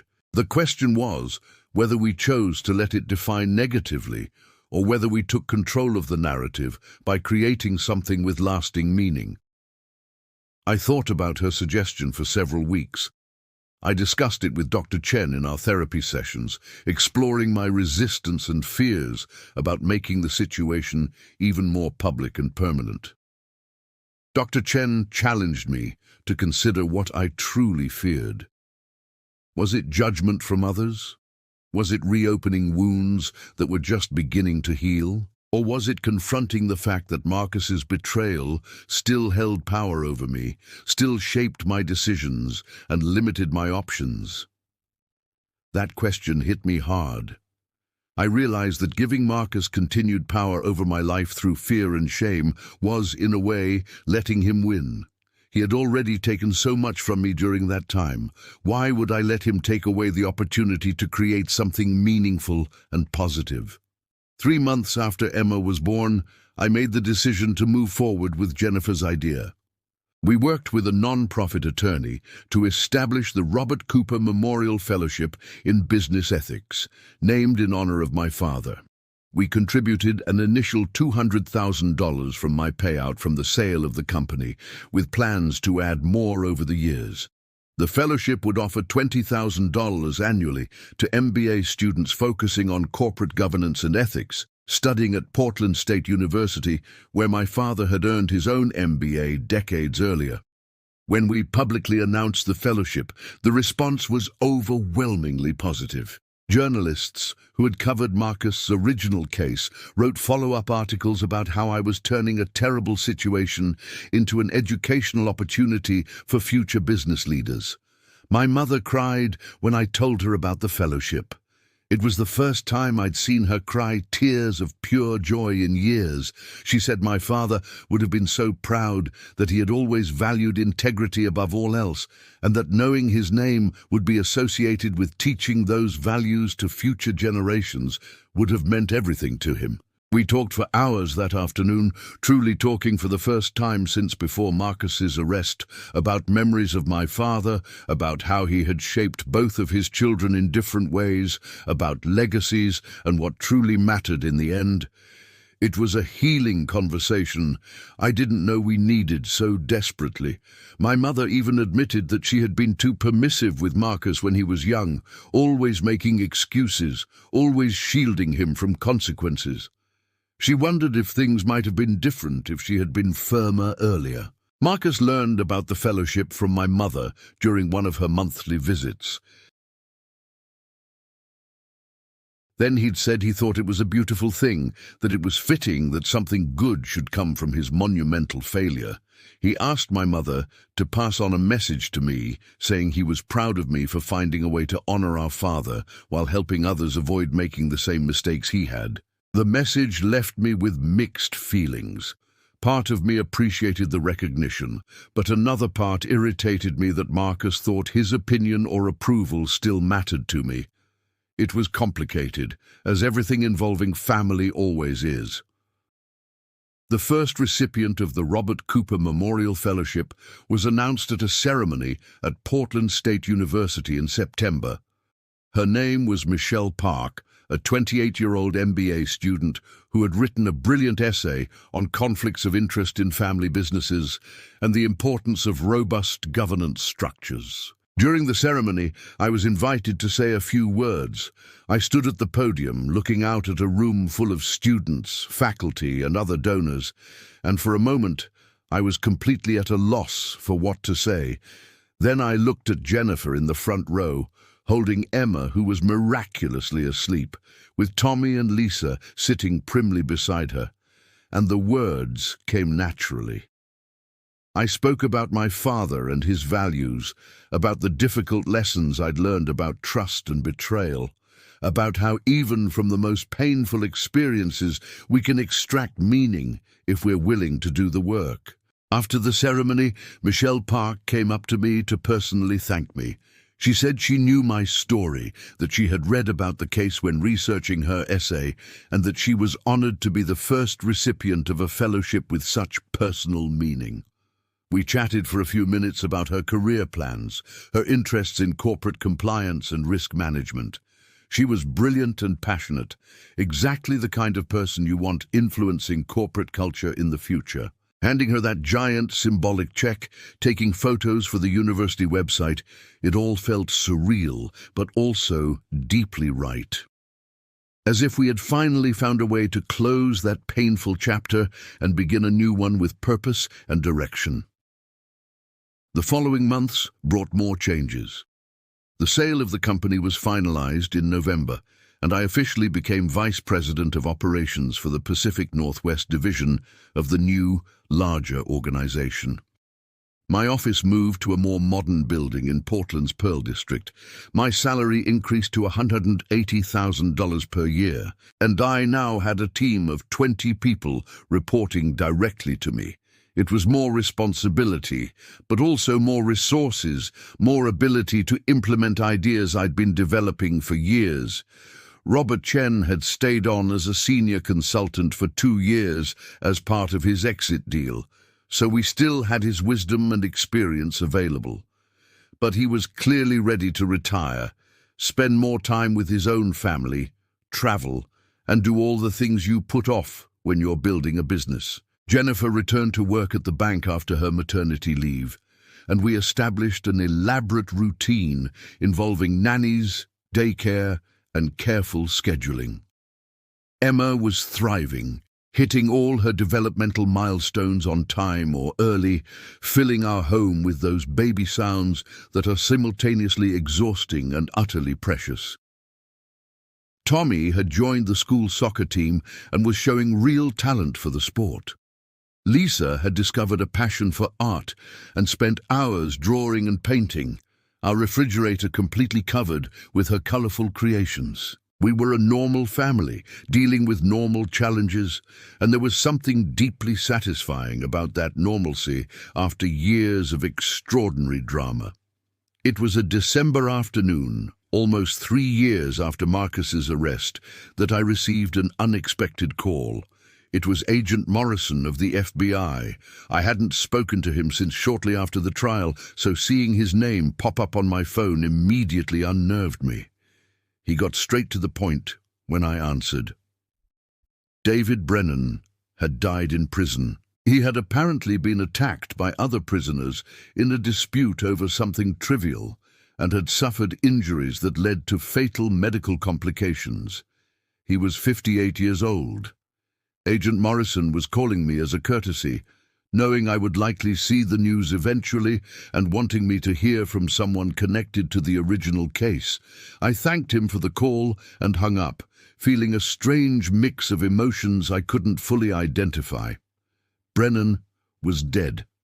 The man who had corrupted my brother, who had conspired to destroy our company, who had represented everything wrong with the corporate world. Part of me felt justice had been served in a way the legal system never fully could. He had paid the ultimate price for his actions. But another part of me just felt tired. Tired of violence, tired of extreme consequences, tired of the whole situation. Brennan had an ex-wife and 2 adult children who would now have to deal with his violent death and everything that came with it. His family was not responsible for his choices, but they would suffer the consequences anyway. It was a grim reminder of how one person's actions radiate outward, affecting ever-widening circles of people in ways the original perpetrator never fully considers. I didn't tell my mother about Brennan's death right away. I saw no reason to drag her back into that dark mental space, but eventually she saw the news and called me, her voice shaking. She was worried about Marcus, worried he might meet a similar fate in prison. I reassured her as best I could, saying that Marcus was in a different facility with better security, that he'd kept his nose clean since his heart surgery, that the chances of something similar happening were low. But the truth was, I didn't know. Prison was a dangerous place, and even model prisoners could end up in bad situations through sheer bad luck. That thought haunted me more than I cared to admit. Regardless of everything Marcus had done, the idea of him dying violently in prison filled me with a dread I couldn't completely rationalize. Brennan's death had an unexpected effect on me. I started having nightmares again, something I hadn't experienced in months. Dreams where I was visiting Marcus in prison and he was being attacked right in front of me, and I was on the other side of the glass, unable to help. Dreams where I received that terrible call saying Marcus had died, and I had to tell my mother, watching her heart break completely. Dr. Chen said it was normal, that Brennan's death had reactivated trauma and fear I thought I'd processed. She suggested it might be time to consider visiting Marcus again, not necessarily for complete reconciliation, but to resolve some of the fears I'd been carrying. The idea made me uncomfortable, but the more I thought about it, the more I realized she was right. I was carrying around a fear of regret, a fear that something would happen to Marcus before we could at least reach some kind of peace. It took me 3 weeks to summon the courage to call Richard Goldstein and arrange another visit. This time, it would be different from the hospital visit. Marcus was healthy now, fully recovered from surgery. He had served 3 years of his 8-year sentence, with the possibility of parole in 2 more if he maintained good behavior. Goldstein told me that Marcus had changed significantly, that he was genuinely doing the work of becoming a better person. I was skeptical, but agreed to see for myself. The visit was scheduled for a Saturday morning in January, in the middle of a particularly rainy Oregon winter. Jennifer offered to go with me, but I said I needed to do it alone. It was something I had to face without emotional crutches. The federal prison in Sheridan was about an hour's drive from Portland, nestled in green hills that in any other context would be considered beautiful. But knowing what lay within those high walls, crowned with barbed wire, the landscape seemed more like cruel irony than natural beauty. I went through the now familiar process of check-in, security screening, and handing over personal belongings. The visiting room was different from the glass-enclosed room I'd seen before. This was an open common room where prisoners and visitors could sit at tables, separated by watchful guards, but with no physical barriers. When Marcus entered, escorted by a guard, it took me a second to fully recognize him. He had regained a healthy amount of weight, seemed stronger physically than I'd seen him in years, but it was something in his eyes that was most different, less of that evasive, defensive gleam, replaced by something that seemed closer to genuine humility. We sat at a blue plastic table, guards strategically positioned around the room, observing multiple visits taking place simultaneously. Marcus didn't try to hug or touch me, respecting the space I'd established. He simply sat, hands folded on the table, and waited for me to speak first. I spent a moment simply observing him, looking for signs of manipulation or performance. But what I saw was different from the Marcus I knew. There was a stillness in him, an acceptance of his situation that contrasted sharply with the arrogance and restlessness that had always defined him. Finally I spoke, asking him directly how he was. Marcus gave a small, sad smile and said he was as well as anyone could be in federal prison, that the days were long and repetitive, but that he was using his time in ways he'd never used free time before. Reading, studying, thinking deeply about who he was and who he wanted to be. Marcus then did something surprising. He didn't try to apologize again or justify his actions. Instead, he began telling me about the therapy classes he was attending, led by a psychologist who visited the prison twice a week. He said he had begun to understand patterns in his behavior that dated back to childhood, deep-seated insecurities he had compensated for through arrogance and shortcuts, that he had spent his entire life comparing himself to me and feeling inadequate, and that instead of dealing with those feelings in a healthy way, he had let them fester into resentment and eventually betrayal. It wasn't an excuse, he emphasized. Nothing justified what he had done, but it was an explanation, a context he was working hard to understand, so he could break those patterns permanently. I listened to all of this with careful attention, searching for signs of manipulation, but finding something that felt more genuine. Marcus spoke about a program he had started facilitating for other prisoners, a discussion group on ethical decision-making and the long-term consequences of short-term choices.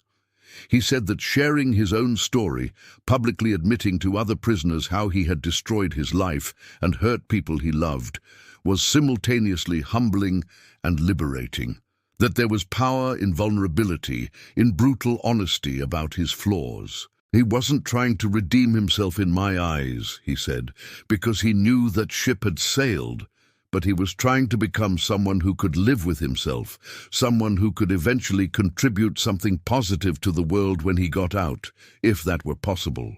I asked him directly about regret, if he truly understood the magnitude of what he had done, not just to me but to Jennifer, to our children who had lost an uncle, to our mother whose heart he had broken. Marcus's eyes filled with tears, but he didn't look away.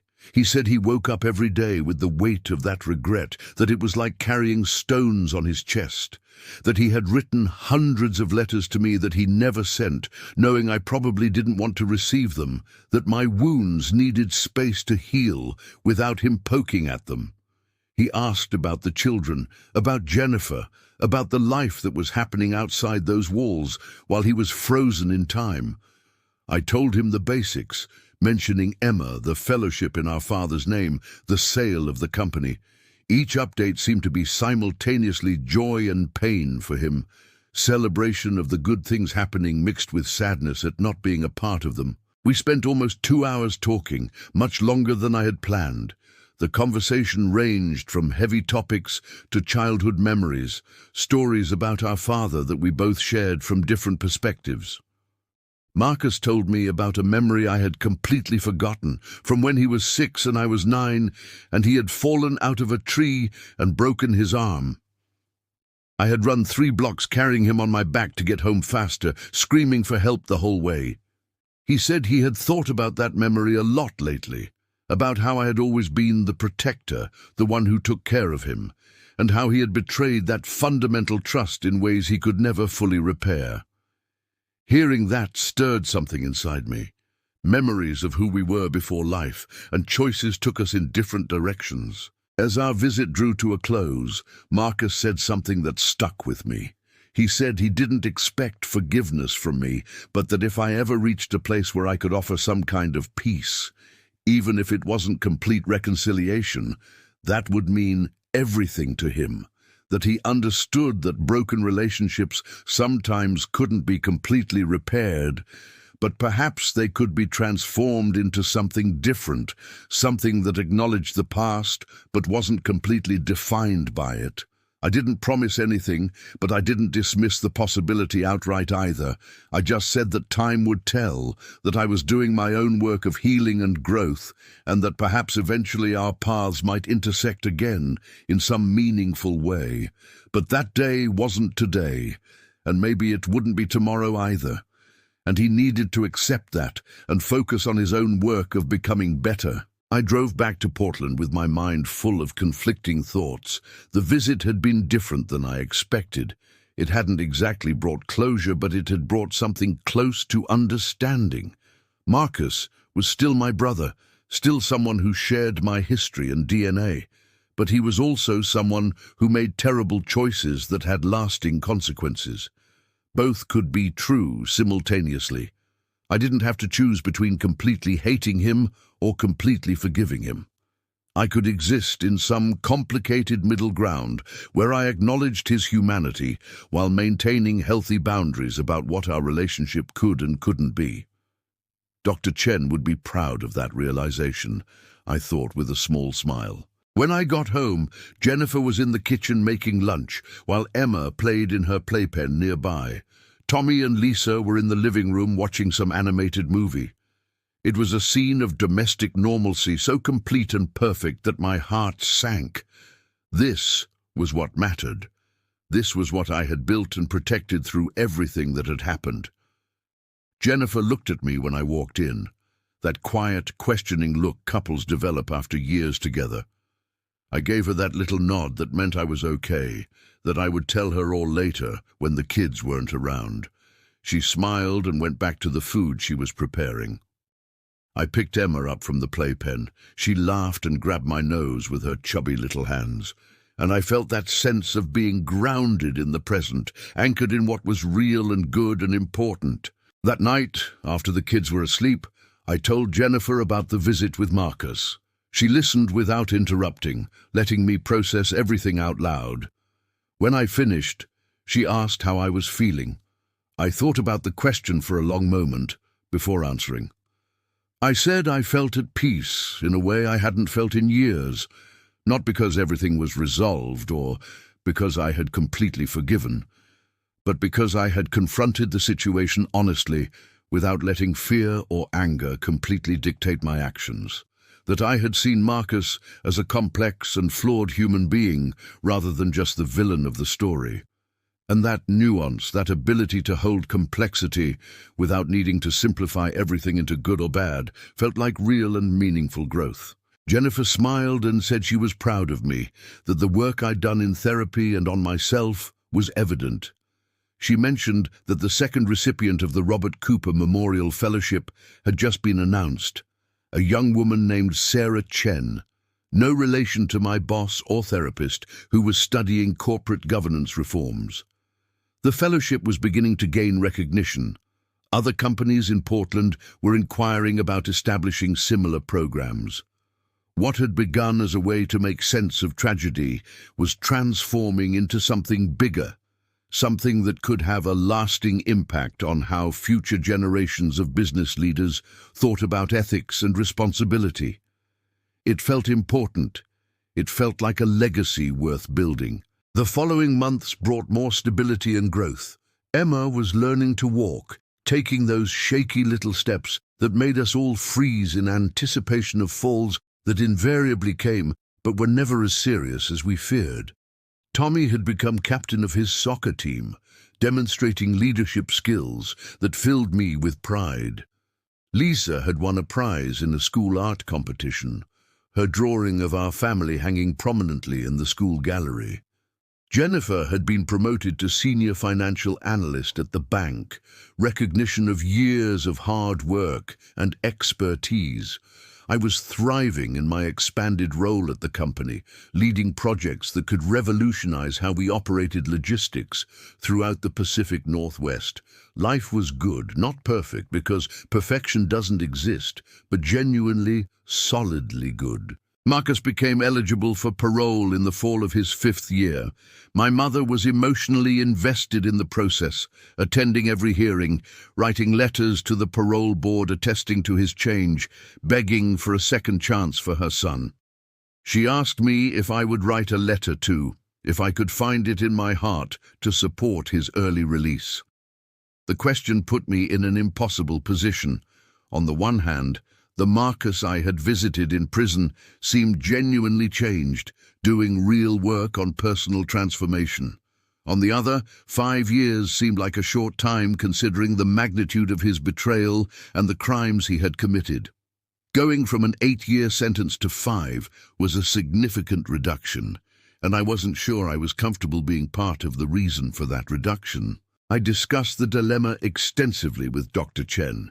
She reminded me that I wasn't responsible for the parole board's decisions, that my letter would be just one factor among many they would consider.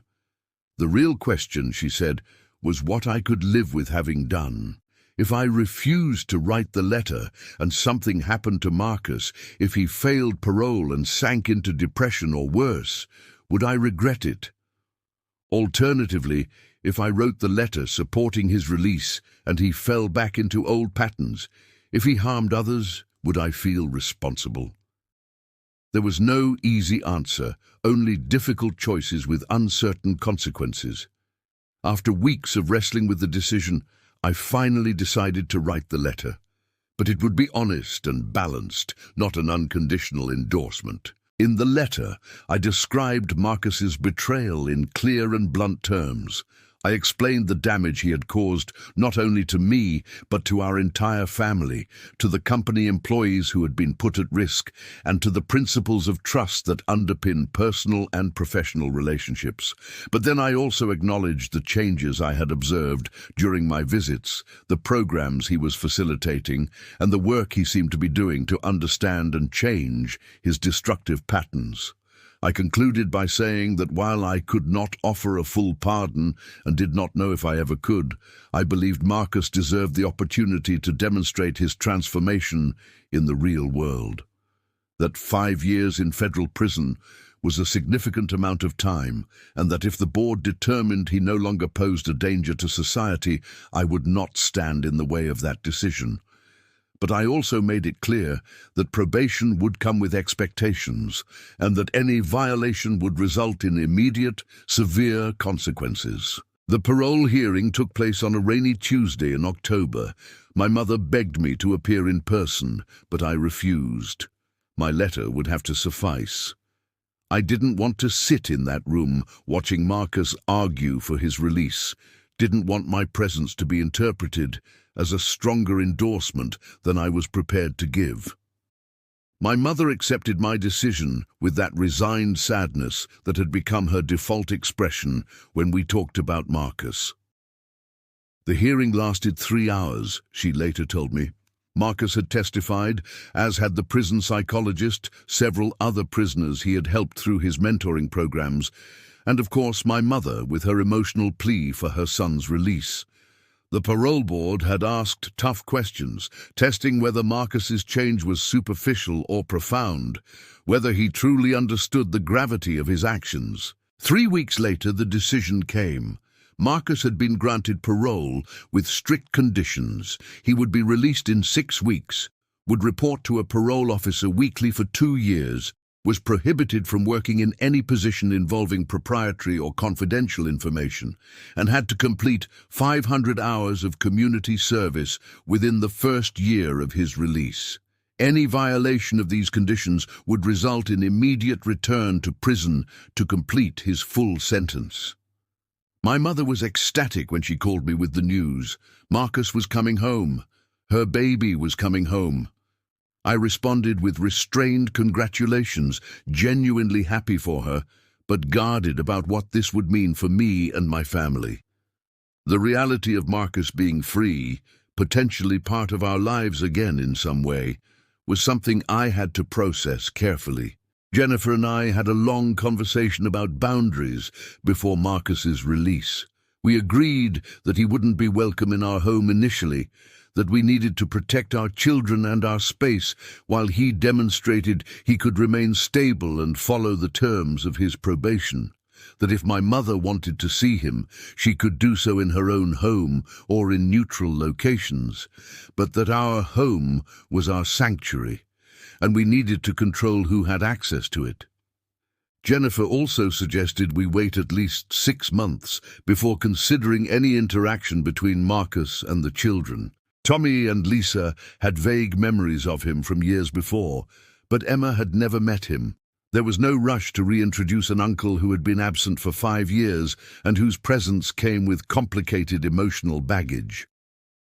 Marcus was released on a cold December morning, a little over 5 years after his arrest on that Friday that changed everything.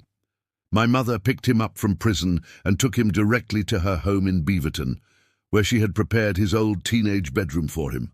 Marcus would stay with her while he looked for work and tried to rebuild his life. The employment options for a 40-year-old convicted felon with a 5-year gap in his record and restrictions on where he could work were extremely limited. But he had promised my mother and the parole board that he would make it work, that he would take any honest job and build from there. My mother called me that night to say that Marcus was home, that he was adjusting but it was difficult, and that he had specifically asked her to convey his gratitude for the letter I wrote. 2 weeks after Marcus's release, my mother hosted Thanksgiving dinner at her house. It was a tradition we'd maintained for years, the whole family gathering for over-the-top food and that specific kind of chaos that only large families can create. But this year was different because Marcus would be there. It would be the first time we'd all been in the same space since before his arrest.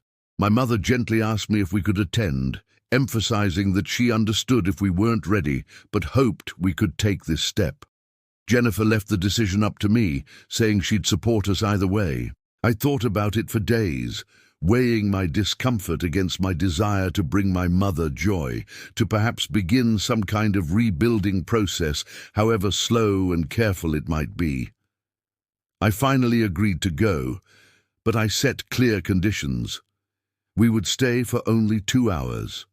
If any moment became too uncomfortable, or if the children seemed upset, we would leave immediately. And Marcus needed to understand that our presence wasn't complete forgiveness, not a declaration that everything was forgotten. It was simply an acknowledgement that he was making an effort, and that we were willing to take small, cautious steps towards something that might eventually resemble family relationships again. My mother agreed to all the conditions, so grateful that we had agreed to come that she would have agreed to practically anything. When I hung up the phone after confirming our participation, Jennifer hugged me tightly. She said she knew how much it cost me and that she was proud of my willingness to try. Thanksgiving arrived with that characteristically chilly Portland weather, occasional rain mixed with moments of weak sunshine. We drove to my mum's house in silence, Tommy and Lisa in the back seat, chatting about school and friends, oblivious to the tension Jennifer and I were feeling. Emma was asleep in her car seat, blissfully unaware of the emotional complexity of the situation. When we arrived, I saw Marcus's car parked in the driveway, an old, dented 2005 Toyota Corolla that my mom had apparently bought him for $3,000 so he could look for a job. It was so different from the BMW he used to drive before everything fell apart, a visual reminder of how far he had fallen. My mother opened the door before we even knocked, her face alight with nervous joy. She hugged the children, exclaimed about how much they'd grown, took Emma from Jennifer, and covered her with grandma kisses. Then she looked at me, her eyes silently asking if I was okay. I waved, and we went inside. The house smelled of roasting turkey and pumpkin pie, those Thanksgiving scents that instantly evoke childhood memories. Marcus was in the living room, standing near the window as if unsure of where he should be or what he should do. When our eyes met, I saw a flash of raw emotion cross his face before he composed himself. He was wearing simple jeans and a flannel shirt. He looked thinner than he had during my last prison visit, as if the stress of readjusting to the outside world was taking its toll. I nodded to him in acknowledgement, not a hug, but not open hostility either. Marcus returned the gesture, then looked at Jennifer and the children. Jennifer gave that polite but guarded smile she uses in awkward social situations. Tommy and Lisa stood behind us, clearly unsure about this uncle they barely remembered. Marcus didn't try to approach them, wisely giving them space. Instead, he gently asked about school, about their interests. Tommy, always the more confident one, politely answered about soccer. Lisa remained quiet, holding Jennifer's leg. It was awkward and tense and uncomfortable, but it was also a beginning. The first step on a journey that no one knew where it would lead or how long it would take. The dinner itself was surprisingly peaceful. My mother had clearly planned safe conversation topics, steering discussions toward neutral current events, positive memories of past Thanksgivings before everything went wrong, plans for the holiday season. Marcus participated minimally, mostly listening, occasionally contributing but never trying to dominate the conversation. I could see how much effort he was putting into being appropriate, not overstepping boundaries and respecting the delicate space we were all navigating. When Emma began to fuss, Jennifer picked her up and began to calm her. Marcus looked at his youngest niece with an expression of longing mixed with sadness, knowing he had completely missed her early years, that she had no idea who he was. After exactly 2 hours, as promised, we prepared to leave. My mother was clearly sad to see us go so soon, but she kept her word and didn't pressure us to stay longer. Marcus walked us to the door, and there, in a moment of courage or perhaps desperation, he spoke directly to me for the first time that night. He said thank you for coming, which meant more than I could ever know. That he understood this was difficult, perhaps impossible, but that he was grateful for the chance. I looked at him, really looked, seeing both the brother I had grown up with and the stranger he had become through his choices. I simply said we would see how things unfolded, one day at a time, nothing more, nothing less. He nodded, understanding that this was the best I could offer at the moment. On the way home, Tommy asked why Uncle Marcus looked so sad. It was a perceptive observation from a 10-year-old. Jennifer and I exchanged glances, and I tried to formulate an honest yet age-appropriate answer. I said that Uncle Marcus had made big mistakes and was working hard to make amends, and that sometimes when you hurt people you love, you carry the sadness for a long time, that he was trying to be better and we were giving him a chance to prove it, but it would take time. Tommy thought about it and then asked if I had forgiven Uncle Marcus. The question caught me off guard. I looked out the window at the wet Portland streets, lights reflecting off puddles, and answered honestly. I said I was still working on it, that forgiveness wasn't something that happened all at once, but in small pieces over time, and that maybe someday I would get there completely. Maybe. The months following Thanksgiving were filled with cautious adjustments and slow recalibration. Marcus got a job at a FedEx warehouse, working the night shift loading and unloading trucks for $16 an hour.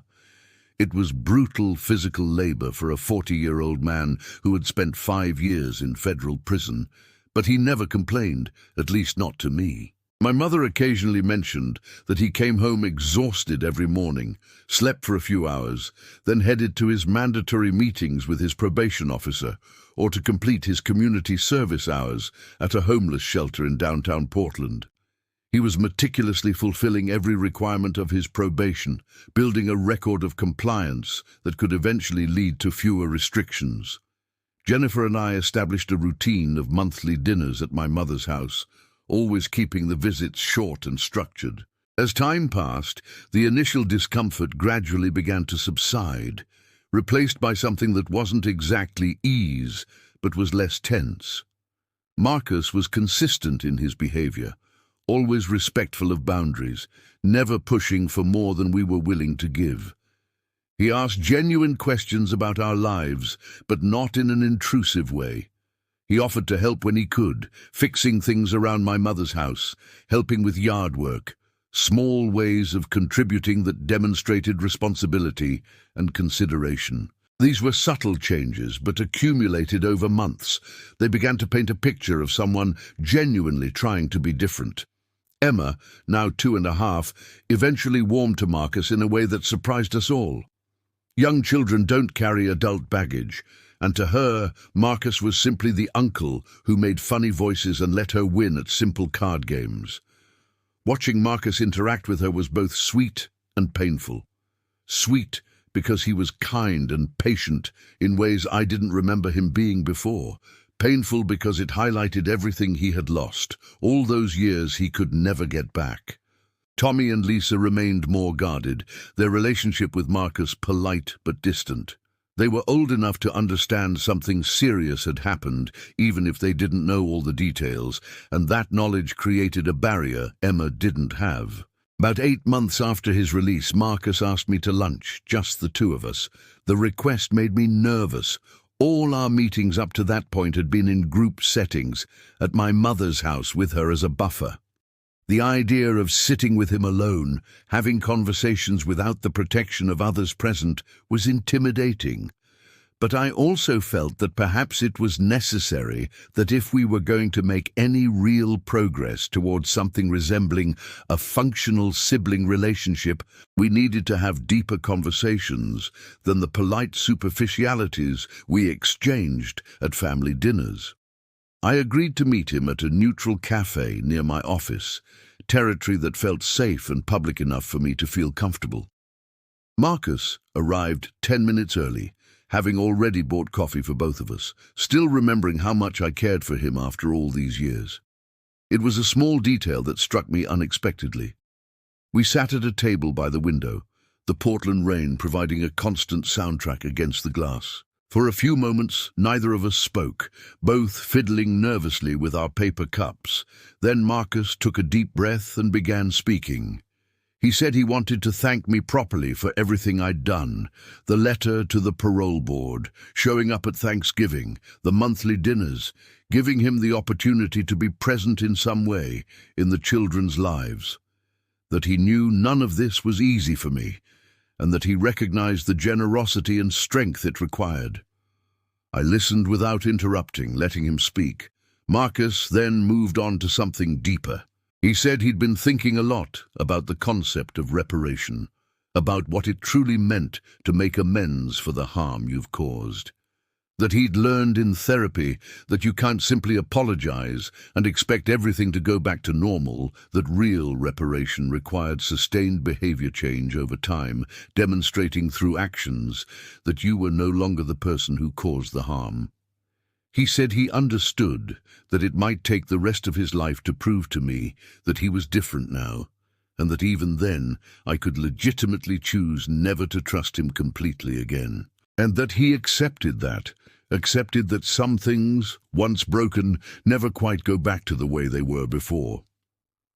I finally spoke, saying I appreciated his honesty and self-awareness. That the Marcus sitting in front of me was visibly different from the man who had betrayed me 5 years earlier, but that the change observed over 8 months was just the beginning. That trust was built in microscopic increments over years, and that he had destroyed decades of trust in a matter of months. Mathematically, rebuilding would take much longer than destroying. Marcus nodded, saying he understood completely. Then he said something that surprised me.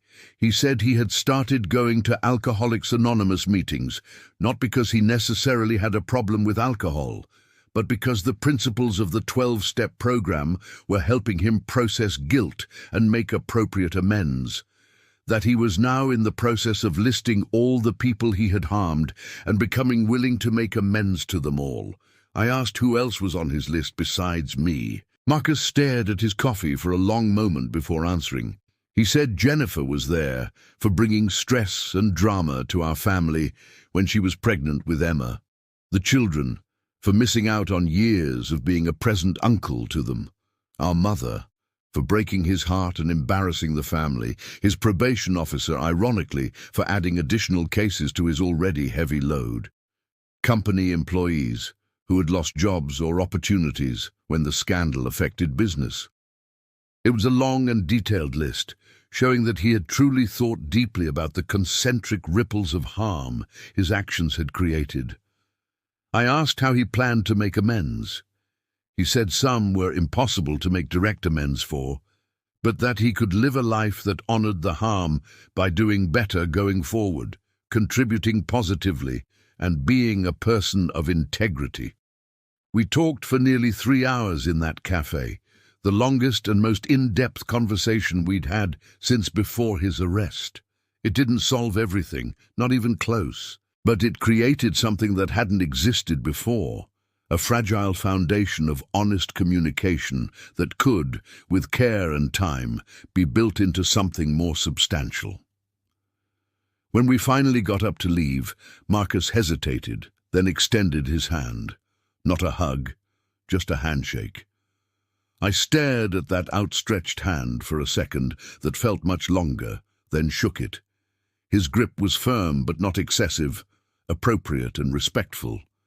It was a small gesture, but symbolic, an acknowledgement that we were two grown men trying to navigate complicated territory, no longer just the ever-responsible older brother and the ever-troubled younger brother. Life continued its steady pace. Emma started preschool and was thriving, making friends and learning with that veracity that young children have. Tommy entered middle school, navigating those socially awkward years with more grace than I had at his age. Lisa had developed a serious interest in science, particularly marine biology, and was already talking about wanting to study oceanography when she grew up. Jennifer had received another raise at the bank, her talent finally being recognized and appropriately compensated. I was considering an offer to become Chief Operating Officer of the company's entire Western Division, a position that would mean more responsibility, but also more impact and significantly higher compensation.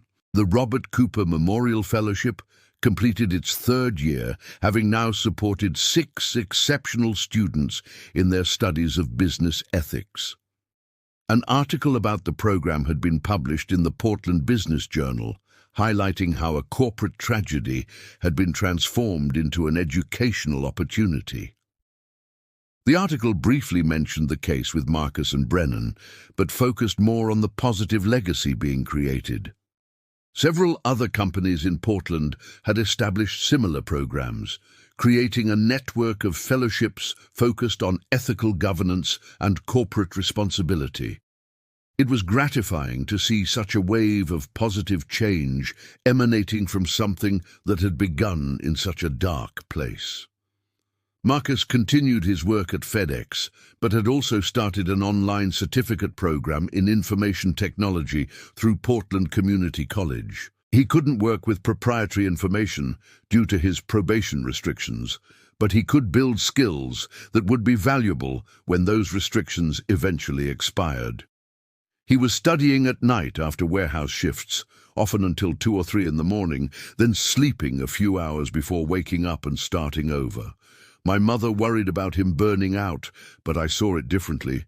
I saw a man trying to make up for lost years, trying to build a future worth having, making the necessary sacrifices to get there. It was the kind of hard work and dedication he had never demonstrated before his incarceration.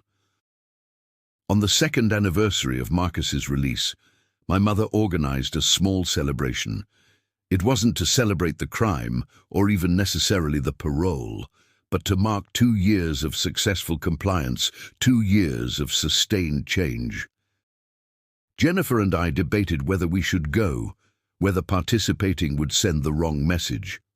But we decided that recognizing genuine progress wasn't the same as erasing the past.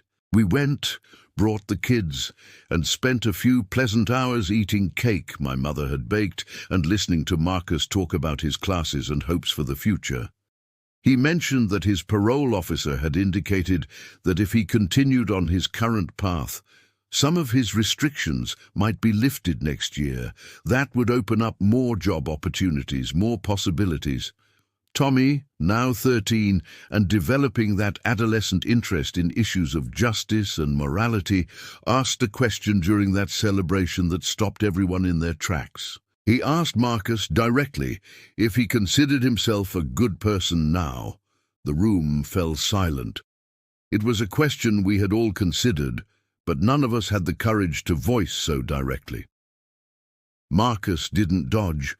He looked at Tommy with respect for the seriousness of the question and answered with equal seriousness.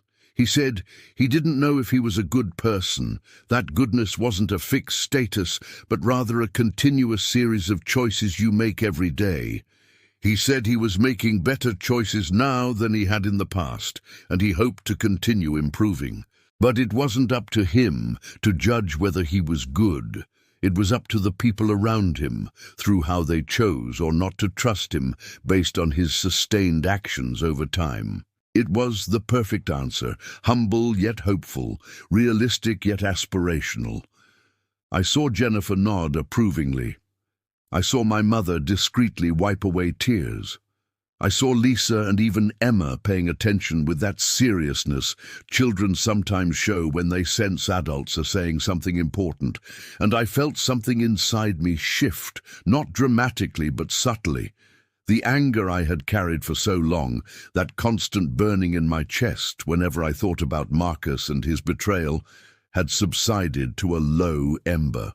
It was still there, probably always would be at some level, but it was no longer consuming, no longer dictating every thought and feeling related to my brother.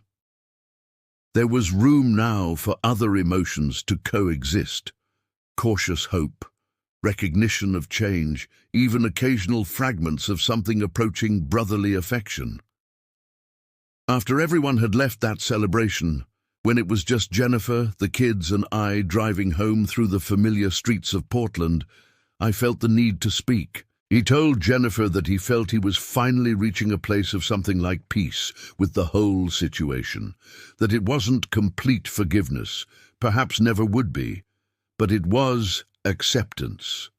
Acceptance that Marcus was a complex human being, capable of both terrible failure and genuine growth, that our family had been fundamentally changed by his actions, but not destroyed, that there was pain we would always carry, but also strength we had developed through it. Jennifer reached out and squeezed my hand, not needing to say anything because she understood completely. The following years unfolded with that mix of predictability and surprise that characterizes adulthood. Emma started kindergarten, Tommy prepared for high school, Lisa won science awards and talked increasingly seriously about attending the University of Washington, where they had an exceptional marine science program. Jennifer and I celebrated our 20th wedding anniversary with a trip to Italy, 2 weeks of wine, art, and reconnection that solidified our relationship after years of stress and challenge. We returned renewed, grateful not only for having survived the trials, but for having emerged stronger. Marcus completed his probation without any violations. His restrictions were formally lifted, opening up job opportunities that hadn't been possible before. He landed a position as a junior systems analyst at a mid-sized tech company in Hillsborough, paying $55,000 a year. Not much, but a decent start to rebuilding his career from scratch in his early 40s. He moved out of my mother's house and into a small one-bedroom apartment, giving her and himself much-needed space while maintaining a close relationship.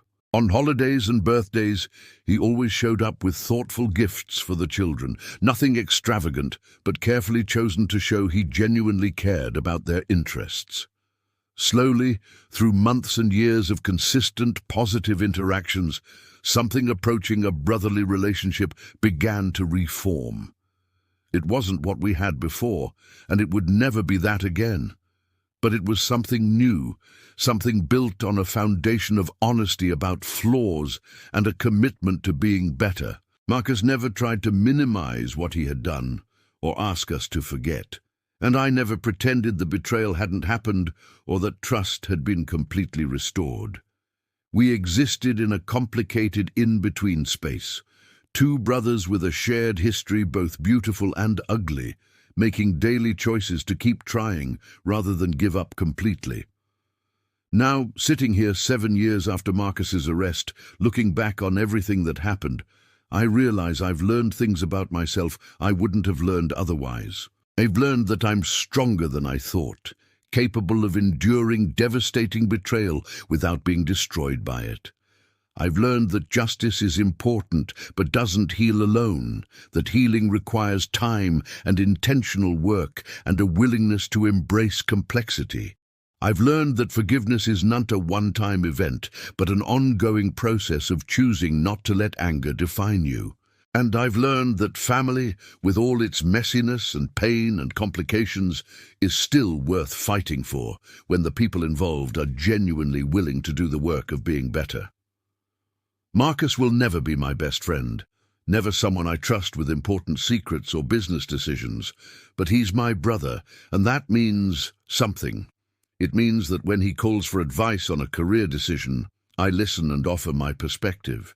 It means that when Tommy, Lisa, and Emma ask questions about Uncle Marcus, I answer honestly, but without unnecessary bitterness, allowing them to form their own relationships with him based on who he is now, not who he was. It means that on Thanksgivings and Christmases and birthdays, there's room for him at the table. Not the seat of honor, perhaps, but a room nonetheless. The Robert Cooper Memorial Fellowship continues, now in its 7th year, having impacted more than a dozen students who are now leaving and shaping corporate culture with values of integrity and accountability. Some of those individuals contact me occasionally to update me on their careers, thank me for my support, and share how the principles they learned are influencing their leadership decisions. Those emails and messages remind me that even from the darkest situations, light can emerge if you're willing to do the work to create it. My father's legacy lives on through that fellowship in ways he never could have imagined.